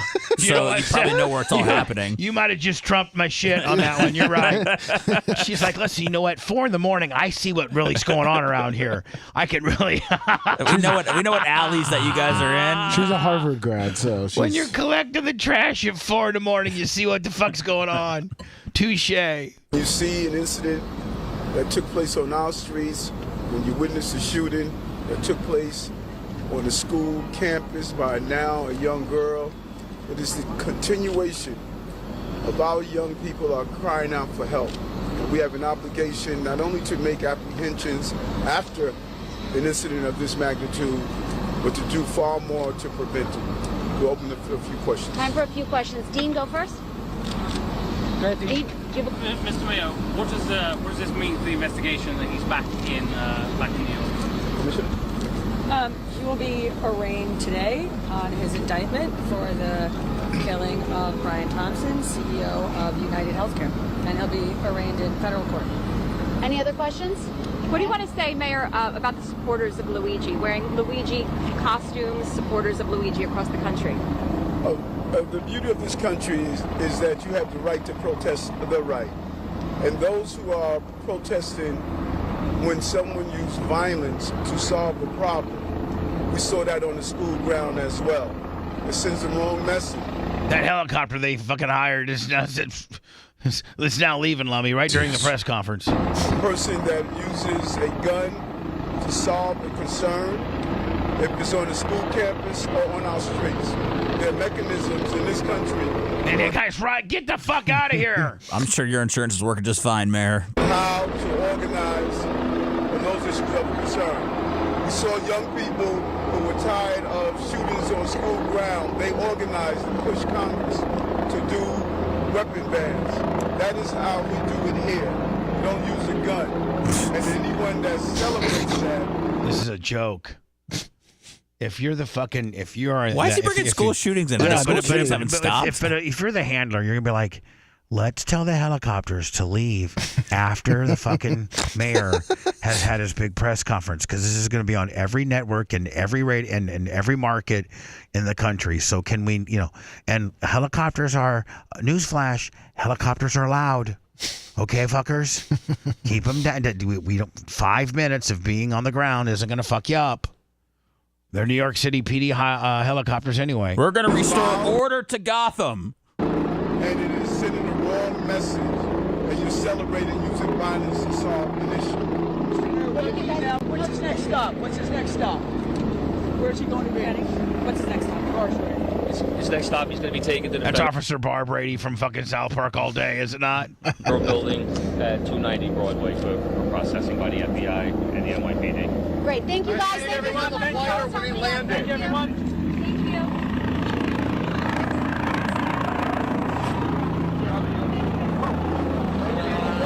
You got it, buddy? Yep. This is an active driveway, so we do have to clear it. Thank you, guys. Thank you. What's up? Hey, how's it going, brother? All right. Everything good? Everything is good. Yourself? All right. Now the cameraman from every television station or go, how you doing? Good. That's it. I left 5. I'm over at 7 now. Yeah, I left 7 2 years ago. I'm over at 12 now. 12 seems to be a little better. 5 sucks. They sent me with a cell phone to cover the deal. I decided to get all this B-roll of people's feet and dicks and shit. It was such a long walk. I'm sure you got it. No fucking thank you. When I worked for Sirius XM, I used to have to do every 6 weeks go up and do a week in New York, and it was literally only a walk from like here to 7-Eleven. From our hotel to the studios, and the walk didn't hurt me, but just the hustle and bustle and rudeness of people in Manhattan and Midtown, and just they don't give a fuck about you. It's just too much. You can't have a car. Like, we don't realize, living in Tampa, Florida, where you need to drive everywhere. In New York, most people don't have cars, and it's like you're living on top of. It's like you're just living on top of somebody. I feel like you just can't get real good, clean air. You just can't open up your windows and get good, clean air, and you just can't go down to your garage or down to your apartment complex parking and get into your car and drive anywhere, because people in New York City usually can't afford parking. It's like $1,500 a month to park your car in a garage that's near your apartment. So you got to walk or cab everywhere you go, and that sucks. No fucking thank you. When people are like, I want to move to New York and the big city. No. Do they say that? Oh, yeah. I know they say New York's the greatest city in the world, but I don't. Maybe that'll start to change. Oh. No, it doesn't have anything to do with Luigi, just, overall. It's just, I feel like I felt claustrophobic. You know what I'm saying? It's for certain people. I mean, whether you're young and you're creative and you're going there to make it, or whether you've been there your whole life, I don't know. Or I don't know if it's something people seek out and they at the end of their life they want to go live in New York. I don't know. I went there once and I knew that I didn't want anything to do with it. You certainly can't raise a family there. You know what I'm saying? Mm-hmm. Like, as far as like if you had Little Walker, like just the freedoms of Little Walker, going to the soccer field, going to the t-ball field, going to just a field for him and his dad to throw, practice. There's very little fields and recreation areas at all, and you're living in an apartment. And just, not even a regular apartment where you can go downstairs and they got a pool, or they got like in the apartment complexes around here. Most nice apartment complexes have a pool, have your own parking space.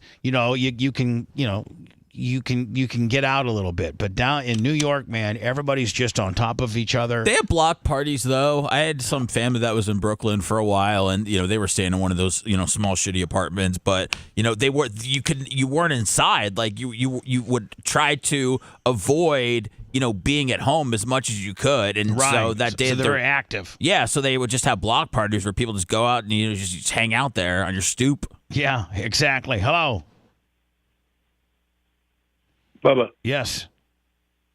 Hey, man, this is Caviar. Hi, Caviar Tacos. How are you, my friend? Good, thank you. I just want to thank you for another great year of shows, man. Great entertainment. I love the cast that you got going. Lummy is the best DP ever. Seth with all the pods, great stuff. The guys in the back, Rhett and Macho, bringing the heat. Don't forget Gary. Don't forget Gary Cantrell. He's a little Gary V. Cantrell. Gary V. Cantrell. Working from home. Yes, sir. Slicing and dicing. Yes, sir. Per Rhett. Yes. Yes, sir. I just want to thank you for all the content, man, and I just want to wish you guys a happy New Year and Caviar, do you want more? Happy holidays. Do you want more Warsaw High School football updates next year? Shut the fuck up. Of course, man. That's what I live for. Seth is just a no. He was texting me. Dick. He was into it. Shut the fuck up. Fuck you. He was like, hey, no, did you hear fuck if they you. won? No, fuck you. No, fuck you. I talked No, to fuck Caviar. you. He's like, hey, did you find out if they won or not? I'm like, yeah. He's like, great. I love this shit. Fuck you, Seth.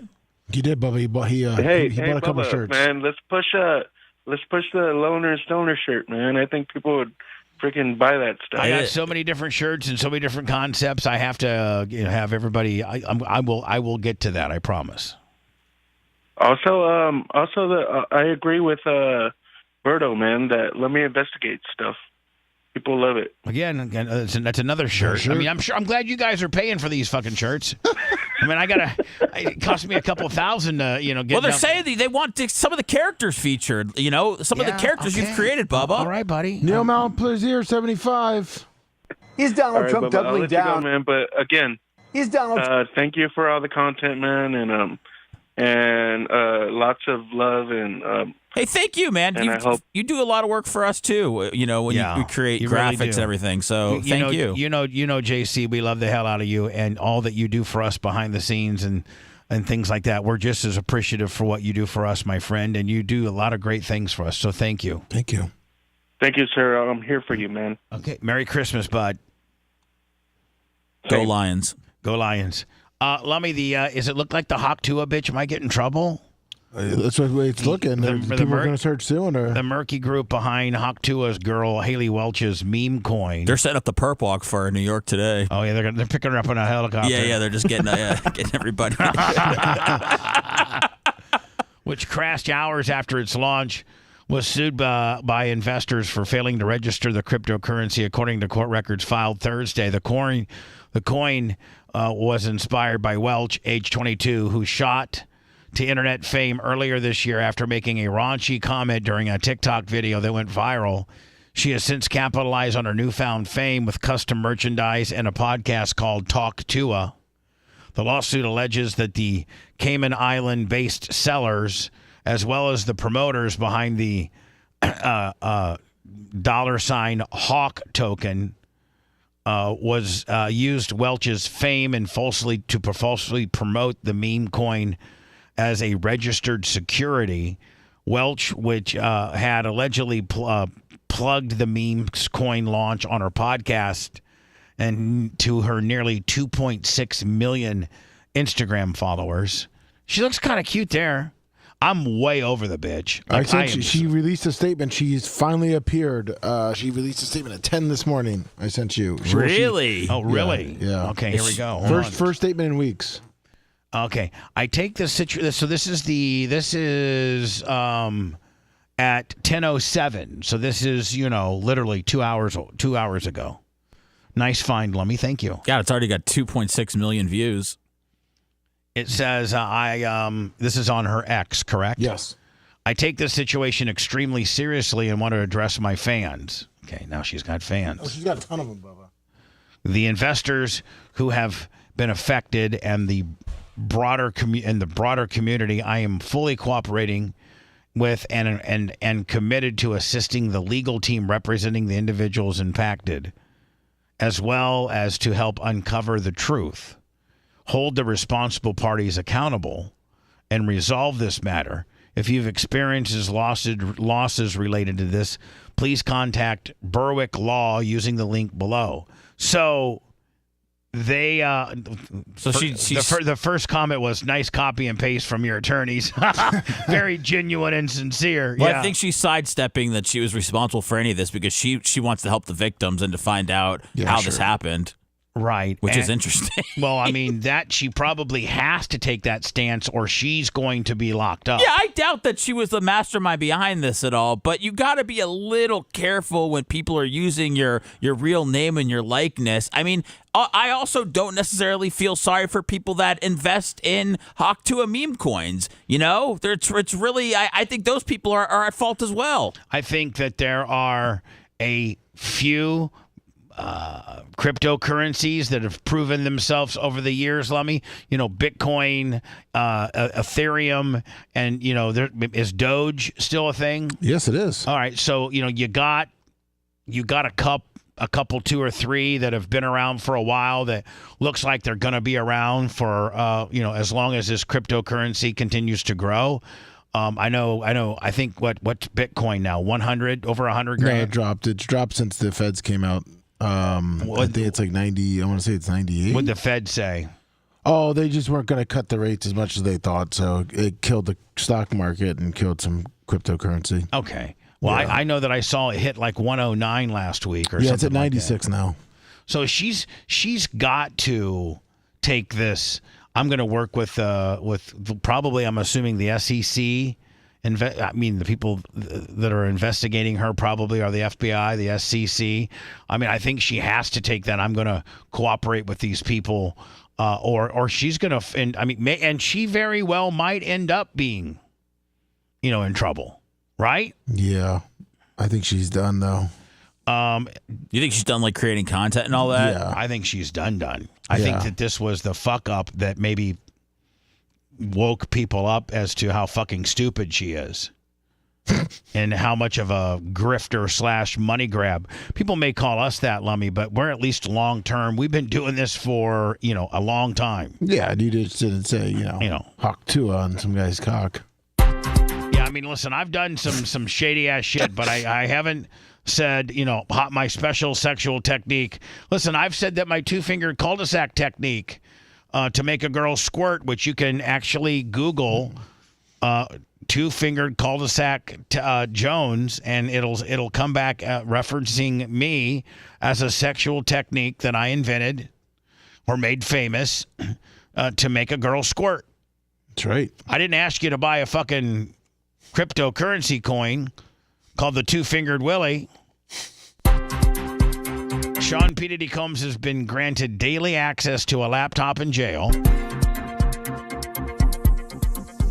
The 55-year-old rapper's lawyers have complained to federal judges about the music mogul not being given access to a computer to prepare for his trial on charges of sex trafficking and racketeering at the Metropolitan Detention Center in Brooklyn, and the request has been granted, but on strict terms. Well, how many other criminals are allowed to have a laptop. And I saw it was like from 8 in the morning till 3 in the afternoon, like pretty much all morning and most of the afternoon, he's allowed to have access to his laptop. Now, I'm sure that they lock down where he can go and what he can do with it. Maybe, I don't know.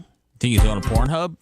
No, I think he's probably trying to get a hold of Johnny across the street from Witness A to go talk to, I'm thinking, first of all, probably everything's tracked. Yes. You know what I'm saying? Yeah, in real time, I bet.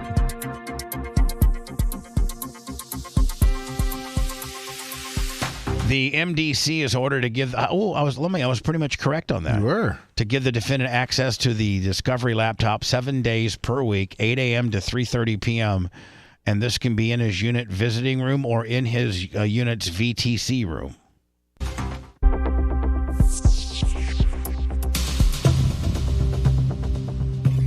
However, the judge stressed the use of the laptop is not to take or store notes. All right. Well, then what is it used for? It is in the court's understanding that the laptop has been preloaded with discovery materials but does not allow any functioning beyond reviewing those materials. Okay. What's the difference of giving them to him in printed copy?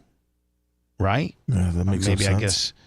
I guess it's just easier to look at them on a computer than have 850 pages of papers laying around your jail cell, I guess. Anyway, this is a little bit clickbaitish because it said Hollywood stars are reportedly are on a bidding war from Sean P. Diddy Combs' alleged sex tapes as the rapper legal battles continues. According to actor Daniel Baldwin, the Bad Boy Records founder tapes are currently being sold to the highest bidder to prevent celebrities from being dragged into the P. Diddy scandal. Here's what I don't understand, and I think I got him, don't I? Let me, Daniel. Yeah, don't I have it should be on your Facebook one, I believe it is. Did we? I sent it to you. It's right there. It's the Facebook one. This one right here. Yeah. Yeah. Here's what I don't understand now. I've been part of a sex tape scandal. You know that. And my sex tape was stolen from me and ended up being a big shitstorm. And one of the big shitstorms was the fact that somebody did try to broker it and extort Hogan for, at that time, $1 million for these 2 tapes that they had, not getting out, and for Hogan to be able to control these tapes, which would be very damaging to his career and mine. Actually, at the end of the day, it damaged mine the most. But we're not going to talk. We're not going to. You guys all know that. So, my question is, if these sex tapes are going to be used as evidence during a criminal trial, and then subsequently after the criminal, here comes the civil. Like right? That's just the way things go. I mean, Conor McGregor did not go to jail for sexual rape and assault criminally because he made a few phone calls because he's Conor McGregor, and he got out of it. He got no prost, kind of like Mike Calta. Made a few phone calls to the DeBartolos. Next thing you know, after they'd read him his Miranda rights from beating the crap out of the merch crick, the cops dropped the case and actually told. This is the one that really pisses me off the most and that I can't just let go. Sorry, Ty J. But when the state attorney from Sarasota, by the way, the sheriff's department, there was an arrest affidavit for Mike Calta until the state attorney got involved and said, nope, we're going to no file this. We're going to no process. Mike Calta did not commit a crime. And in fact, this is what was said to us. You're lucky Mike Calta doesn't file charges because Erica was the aggressor and she attacked him. That's a tough pill to swallow. That really is. You know, your girlfriend gets palmed in the face. Girlfriend gets thrown out of a public appearance at a radio station appearance. Your girlfriend's phone is now the person she was interviewing after he did not hear or after the second question she asked him irritated him enough to flip out, took her phone. and then started deleting things to her on the phone while calling her a dirty fucking cunt. That's a tough pill to swallow if that's your significant other. And I'm just telling you. So anyway, I just can't quite understand how anybody can be negotiating for these tapes. These tapes that have been, I don't know, maybe apprehended by the FBI during the raids should be government property unless there's so many tapes that there are more tapes than just what the feds took out of his house, that there were tapes that were lingering around, Yeah, there was tapes they said that one of his ex-girlfriends got before the feds came in. Okay. So wouldn't that be extortion? If I call up Leonardo DiCaprio and say, hey, listen, I got a tape that the feds don't have, but I could give them to the feds, and that is you at a white party getting your dick sucked by, a 17-year-old. If I'm Leonardo DiCaprio and I can assure that tape is not going to be in the FBI, you're the only person that has that tape. That's the only copy that exists. Although it's extortion, Seth, I probably buy that tape. Don't you? I mean, if you have the money. Oh, big time. Yeah, what do you work so hard for unless you can, buy your sex tapes back? Right. What other hustle do you got? Yeah. Here is let me where's the volume at for this? Let me right here. I think if you play it, no, it's up top. Look at Diddy, for instance. Let's take a look at him. Let's take a look at, he has videos.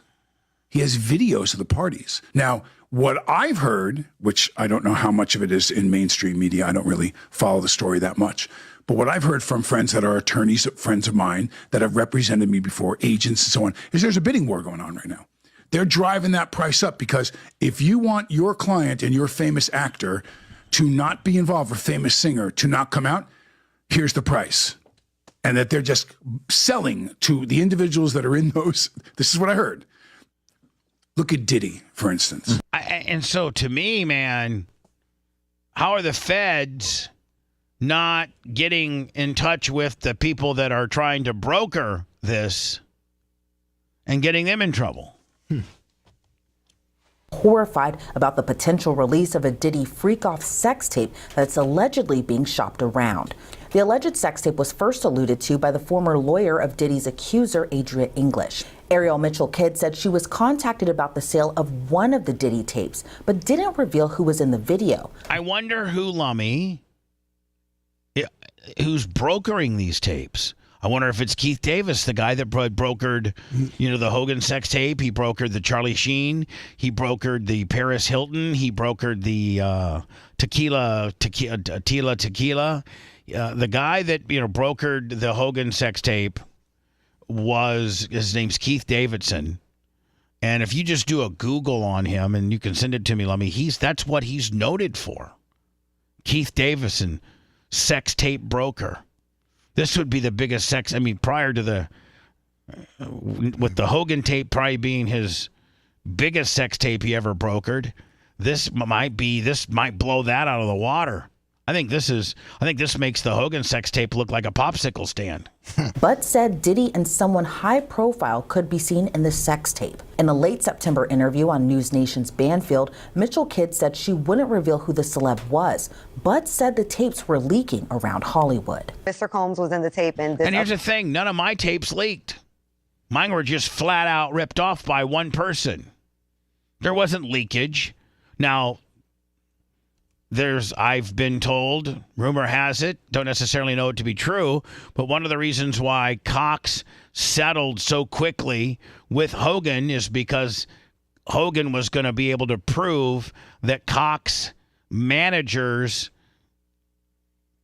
had access to the Hogan sex tape and were actually sending it back and forth on Cox servers. That's why Calta and nobody else ever did one. There was never one deposition in Hogan v. Cox. Cox settled because they had him dead to rights. When you have a sex tape that's being, emailed and transferred throughout the building on Cox servers, that's not a good look for a company that's owned by one of the largest hedge funds companies in the world, Apollo Global. Other person is, I would venture to say, more high profile than Mr. Combs. Really? Really? And you've seen it? I've seen. Hold on here. Tape. In a late September interview on News Nation's Banfield, Mitchell Kidd said she wouldn't reveal who the celeb was, but said the tapes were leaking around Hollywood. Mr. Combs was in the tape, and this other person is, I would venture to say, more high profile than Mr. Combs. Really? Really? And you've seen it? I've seen stills of the video. So the person that's in this sex tape that this woman speaks of have seen stills of the video, and she claims that the person in the sex tape video is more high profile than Combs. He's pretty high profile. Wow. I mean, that's like, would have to be like a Justin Bieber. No. It's like Jay-Z. I mean, or somebody politically. Or like maybe I know a lot of people Jay-Z, or maybe like Beyonce. Yeah. Well, I know a lot of people think that Leonardo DiCaprio. Yeah, it could be. I know a lot of people think Barack was there, just banging whores just, in front of everybody. White hair is $200. Counts as a word. According to an article in the New York Post, the video allegedly appears to show Combs having sex with a young male A-lister whose faces are both visible. In a return interview on Male. That's a twist. News Nation's Banfield, Mitchell Kidd revealed one or two major news networks are in a bidding war for the footage. The person who has the tape really doesn't want to shop it around. Now, wouldn't they be using potentially some of the Hogan v. Gawker case law stating that sex is not a newsworthy event in order to publish? Like, one would think that the Hogan sex tape trial versus Gawker would be case law for sex tapes being deemed non-newsworthy. Gawker, and you guys help me out here, and correct me if I'm wrong, but Gawker, their whole trial, was based upon the fact that they felt the Hogan sex tape was newsworthy, and it was their right as a news organization to publish this. And Hogan's argument was this is an invasion of privacy. You didn't get this through a cracked window. There wasn't a paparazzi that was on the road that there was a little gap in the curtains and you were able to get through this. This was taken from a home surveillance system that was never meant to be public at all. And so that's a direct invasion of privacy.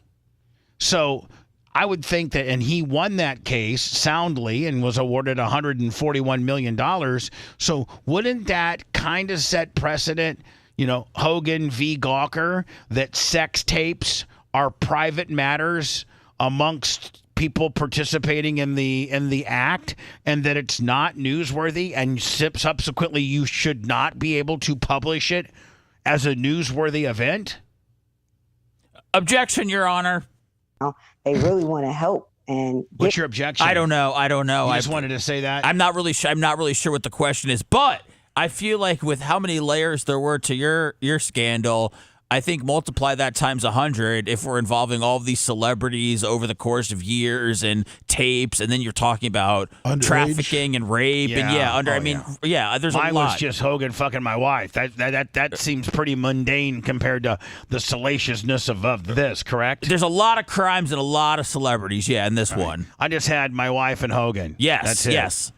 Very plain Jane compared to Diddy. I mean, very much a non-event compared to what this is, right? I'm sure Diddy would have had you at his party back in the day, though, when you were doing your little series to that run. person, but it seems as if they are going elsewhere. I believe we're sooner rather than later maybe finding out, unless that person comes and purchases the video themselves, which is really the goal of the people who have the video. They just, at this point, if that person doesn't want to purchase it, then it's going to go on the open market. That A-lister, who is reportedly the subject of the tape, is now horrified the footage is being shopped around the media outlets, according to the star's inner circle. An insider told the Post it's triggering and a nightmare for the star. The insider said it feels like a betrayal and a violation, and it's causing a lot of issues. Man, you need P. Diddy's people need to hook up with Hogan's attorneys and say, hey, listen, man, we're going to shut this right on down. There's already been, in the lower court system of Florida, this has been, sex tapes have been deemed not newsworthy events. They're an invasion of privacy. It brings up some really disturbing and bad memories. He feels like he was victimized years ago. I got a call with Kevin over on a legal matter today. Lummy, I'm going to ask Kevin about this. Oh, nice. And is now being victimized yet again. If this footage gets out, it will follow him for life. It'll be on the internet forever. A second source told the New York Post a celebrity. And I got to tell you, man, I'm, my little sex tape is absolutely a nothing burger compared to this, and it ruined my life. I think P. Diddy's and I wasn't, I wasn't involving underage kids. I wasn't involved with men. Mine was just two consenting adults, and that's it. And look at the havoc it caused. It cost me everything. Is trying to ignore the chatter about the video. That second source told the outlet there's not much he can do about it if there was a video taken without his knowledge that somehow gets out. So all he can do is pray. He's praying that all of this goes away. Yeah, well, it ain't. I think all of this is I think the fuckery has just begun. I mean, do you think he had everybody sign something when they were coming in that, hey, I've got security cameras here. There's going to get stuff recorded, and people are just like, okay, this is just, par for the course going to a celebrity's house, because if you're trying to sell this stuff but you illegally recorded them, I don't think you'd be able to do that at all. Right, and they thought that maybe the NDA they were signing, protected them from it ever getting out or anything like that. You know what I'm saying? That's the only thing that I can think of. That's here. what I think. I think you're right on that. So they say, like, hey, you got to sign this NDA so that none of this shit ever gets out. You're like, oh, okay, yeah. I mean, I want to protect myself. So you feel somewhat maybe protected. I just don't know I don't know how any of this benefits Diddy unless it's not supposed to. It's not supposed to. They're just, he's fucked. I'm actually going to be worth more than Diddy after it's all said and done. Well, you're worth $10 million right now. Yeah, that's what they say. He's still worth $1 billion, I think. Right. Hello. Hey, Merry Christmas and Happy Hanukkah, guys. Jay from New Orleans. Thank you, Jay. Back at you. Thank you. Same to the rest of the Bubba Army as well. Just want to say I was super thankful to get to meet you guys a few weeks ago. Y'all are all class acts and enjoyed this year, and can't wait to see what you come up with for 25. Hopefully I can finally afford to qualify for BARP next year and hang out with you guys some more. We appreciate you, my friend, and I'm really looking forward to. I got a phone call today that could also be some good news. So I'm really looking forward to getting back after vacation and the things that I got, that we got teed up for next year. We appreciate it and hope that we do see you next year's BARP, my friend. Thank you, Jay from New Orleans. Absolutely, guys. Have a great one. Jay drove. Remember, Jay from New Orleans drove all the way from New Orleans to our meet and greet in Orlando on his birthday. Last segment of the day, and it's Tucker, and he's got the Border Czar on his show. Has the Border Czar started yet, or is he? I think he's just been throwing a lot of better watch out. He's kind of just like, I know he's kind of getting his plan ready. He seems to be agreeing to do a lot of media, which is great. Yeah. Because it's something, number one thing people want to talk about, but he is all over the place. I think that might be part of Donald's strategy is to let me get this guy out because he does not give a fuck, and he's gonna tell it like it is. Yeah, he's not hemming and hawing. Like, he's telling you what they're gonna do. So I think Donald's like, let me get this guy ahead of it, so people know that once we come in January 21st. By the way, the inauguration is Martin Luther King Day, January 20th. And Brian will be on a discounted cruise for Martin Luther King weekend. The people who did this are rich white liberals in the United States who hate themselves and the country. And to punish it, they invited all these people And Tucker's got some great processing, does he not? Yes. Legally from failed countries. But they can't stand the idea of living near these people because they're racist. So why wouldn't you move every Haitian to Bethesda and Brookline and Aspen and Martha's Vineyard and Nantucket like today? Can we do that? I will donate money if we can do that. We absolutely could do. Look what the Martha's Vineyards did. They put them on there, kind of like, this whole They call thing. the cops immediately because they're racist. Governor Abbott done more to secure this border than anybody in this administration. Guy's great. DeSantis the same. Do you know who first came up with the idea of busing people in sanctuary cities? It was President Trump. I remember sitting in the Oval Office one time. He said, "Why don't we do that?" So we started putting plans together. But the Remain in Mexico program was such a game changer, we couldn't fill a bus up if we wanted to. So we beat the problem before we got to that. That was the problem, though, is that the people doing it didn't have a precise enough understanding of rich white liberal culture, but I do. So they would bus them to New York, then they wind up in Midtown and Queens. Okay, none of the people who are doing this were affected by it. But I could give you a list of zip codes where, like, Tony Blinken lives and stuff like that, because I know that world. They need to be moved into the neighborhoods of the people who are calling you racist for wanting to have laws and borders. Like, they need to feel the effects of their own destruction. So just text me and I will send you the zip codes. Oh, shut the fuck up. I mean it too. Because what happened is they opened the borders and then all these people like moved to Jackson, Wyoming, to the least diverse zip codes in the country. They literally ran to the hills to get away from diversity. I think we need to add to that, though, the senators and congressmen are pushing back on border security. 100%. You know, moving illegal aliens right outside of the Vice President Kamala Harris's residence, that was a game changer too. So I think not only those who are well financed, how about the politicians who are pushing back against any form of enforcement of our border laws? Well, that's why Bernie Sanders needs a ton of Haitians in Vermont, because it's appalling. It's blindingly white. It needs to change. I couldn't agree more. You think Tucker's graying out, or he just stopped dyeing his hair? I think kind of maybe a combination of both. Yeah. Like, he's like, I'm going to try to start looking a little bit more astute, a little bit more worldly. I'm out on TV every night. I'm here doing my own thing. Although I think he's getting more viewers doing his own thing than he did on Fox.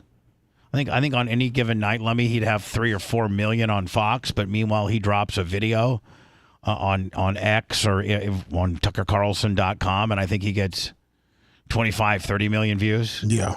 I think this is a girl getting thrown out of a. I think she goes onto the court during a Knicks game or something like that. It looks like Knicks, Timberwolves, and looks like internet has.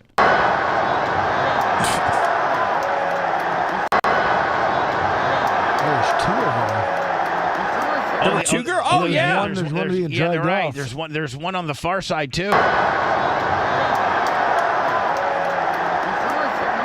You don't see a lot of women doing this. You really don't. You really don't. It's good to see them get handled like men. It's good to see them get strong-armed, isn't it? I mean, watch how they carry her out of here. It's like she's Luigi. Whoa. Fan on the court. They're choked up. And Seth, quite efficient. Oh, very. I mean, those guys had trained for this. This whole thing is 22 seconds long. Oh, yeah. From soup to nuts, 22 seconds. Look at out. There, in the tunnel. Boom, gone. Actually, call it 19 seconds. Do you think boom those women were drunk, or I mean, what's the game? What's the plan? I think they're both drunk, and they're like, "Hey, let's roll out into the middle and dress a certain way, like we're Olivia Newton-John in our 80s. Let's get physical fucking shit.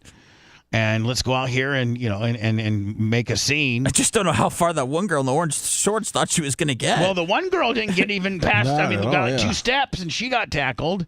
And then the other girl made it clear to the other sideline, but she got tackled pretty roughly. And then they literally carried her out like a sack of potatoes. You don't really see it a lot in basketball because basketball's got the smallest court. I mean, obviously baseball, football, you can run around for a little bit, but basketball, you're going to be on the court for 5 seconds before somebody gets you. Right, and you're closest to the action. Like, you know what I'm saying? Oh, yeah. I mean, if you're sitting front row like Jack Nicholson does for the Lakers game, I mean, you're 1 foot from the playing facility. I mean, your feet are probably on the out of bounds line. Oh yeah, right. Yeah, I mean, I know one time when I was with I think the Bone, I got courtside tickets for the Magic, and I was literally about almost half court, first row. let me 5 or 6 feet away from where they inbound the ball on the side of the thing. Oh, nice. And just to see how big, it's like you're in a whole nother world of these humans, like these superhumans, on how big they, you can't even fathom that a human can be that big. Because we roll around mostly with just normal size humans. But I mean, when you see a real 7'3" or 4" guy, you can't comprehend it. You just can't.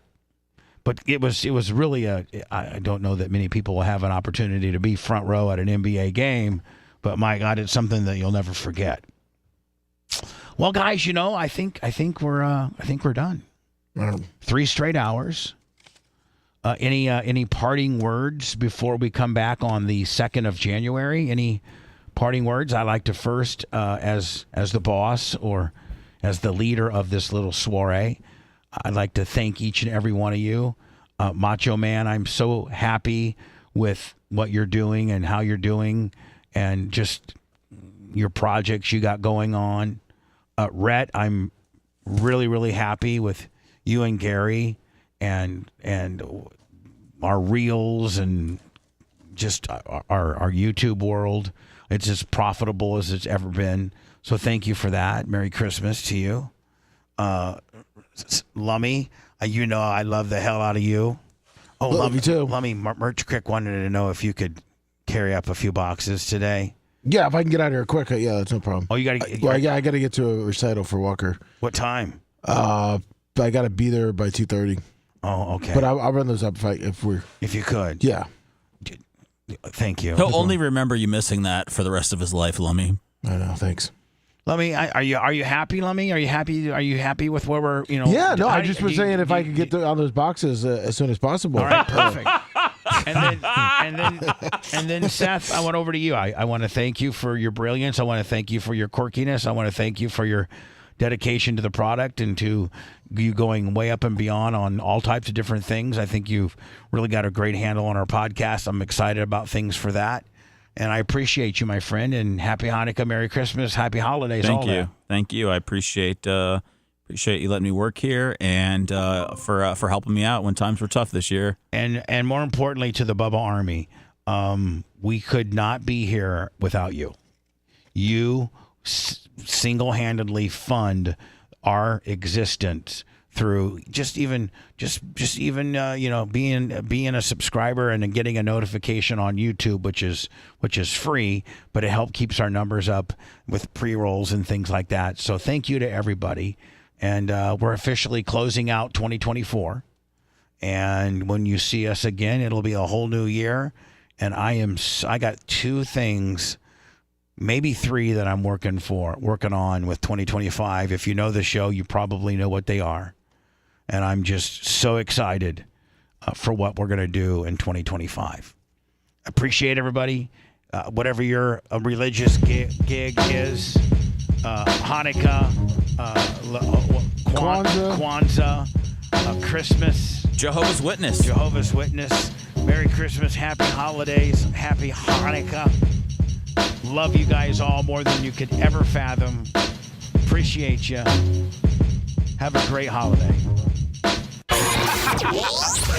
Thanks for letting me finish. You've been listening to the Bubba the Love Sponge Show, starring me, Bubba the Love Sponge, co-host and show historian, Lummit. It's Seth, co-host and president of podcasting. It's Brian Matroni, king of counter programming. Rhett, the filthy ginger video editor. Yeah, back here wiring up. It's Mini Macho. The BRN agent, Thomas Buttoned Up B. Co-host, Dr. Dan Diaco, Esquire, of Council. Co-host, J. Diaco, Esquire, the Spitting Cobra, of Council. Now, time for the legal disclaimer. Exactly. The Bubba the Love Sponge Show is intended solely for the enjoyment of our listening audience. Any rebroadcast, retransmission, or other use of this show without express written consent of the Bubba Radio Network is prohibited. We must dissuade him of this delusion.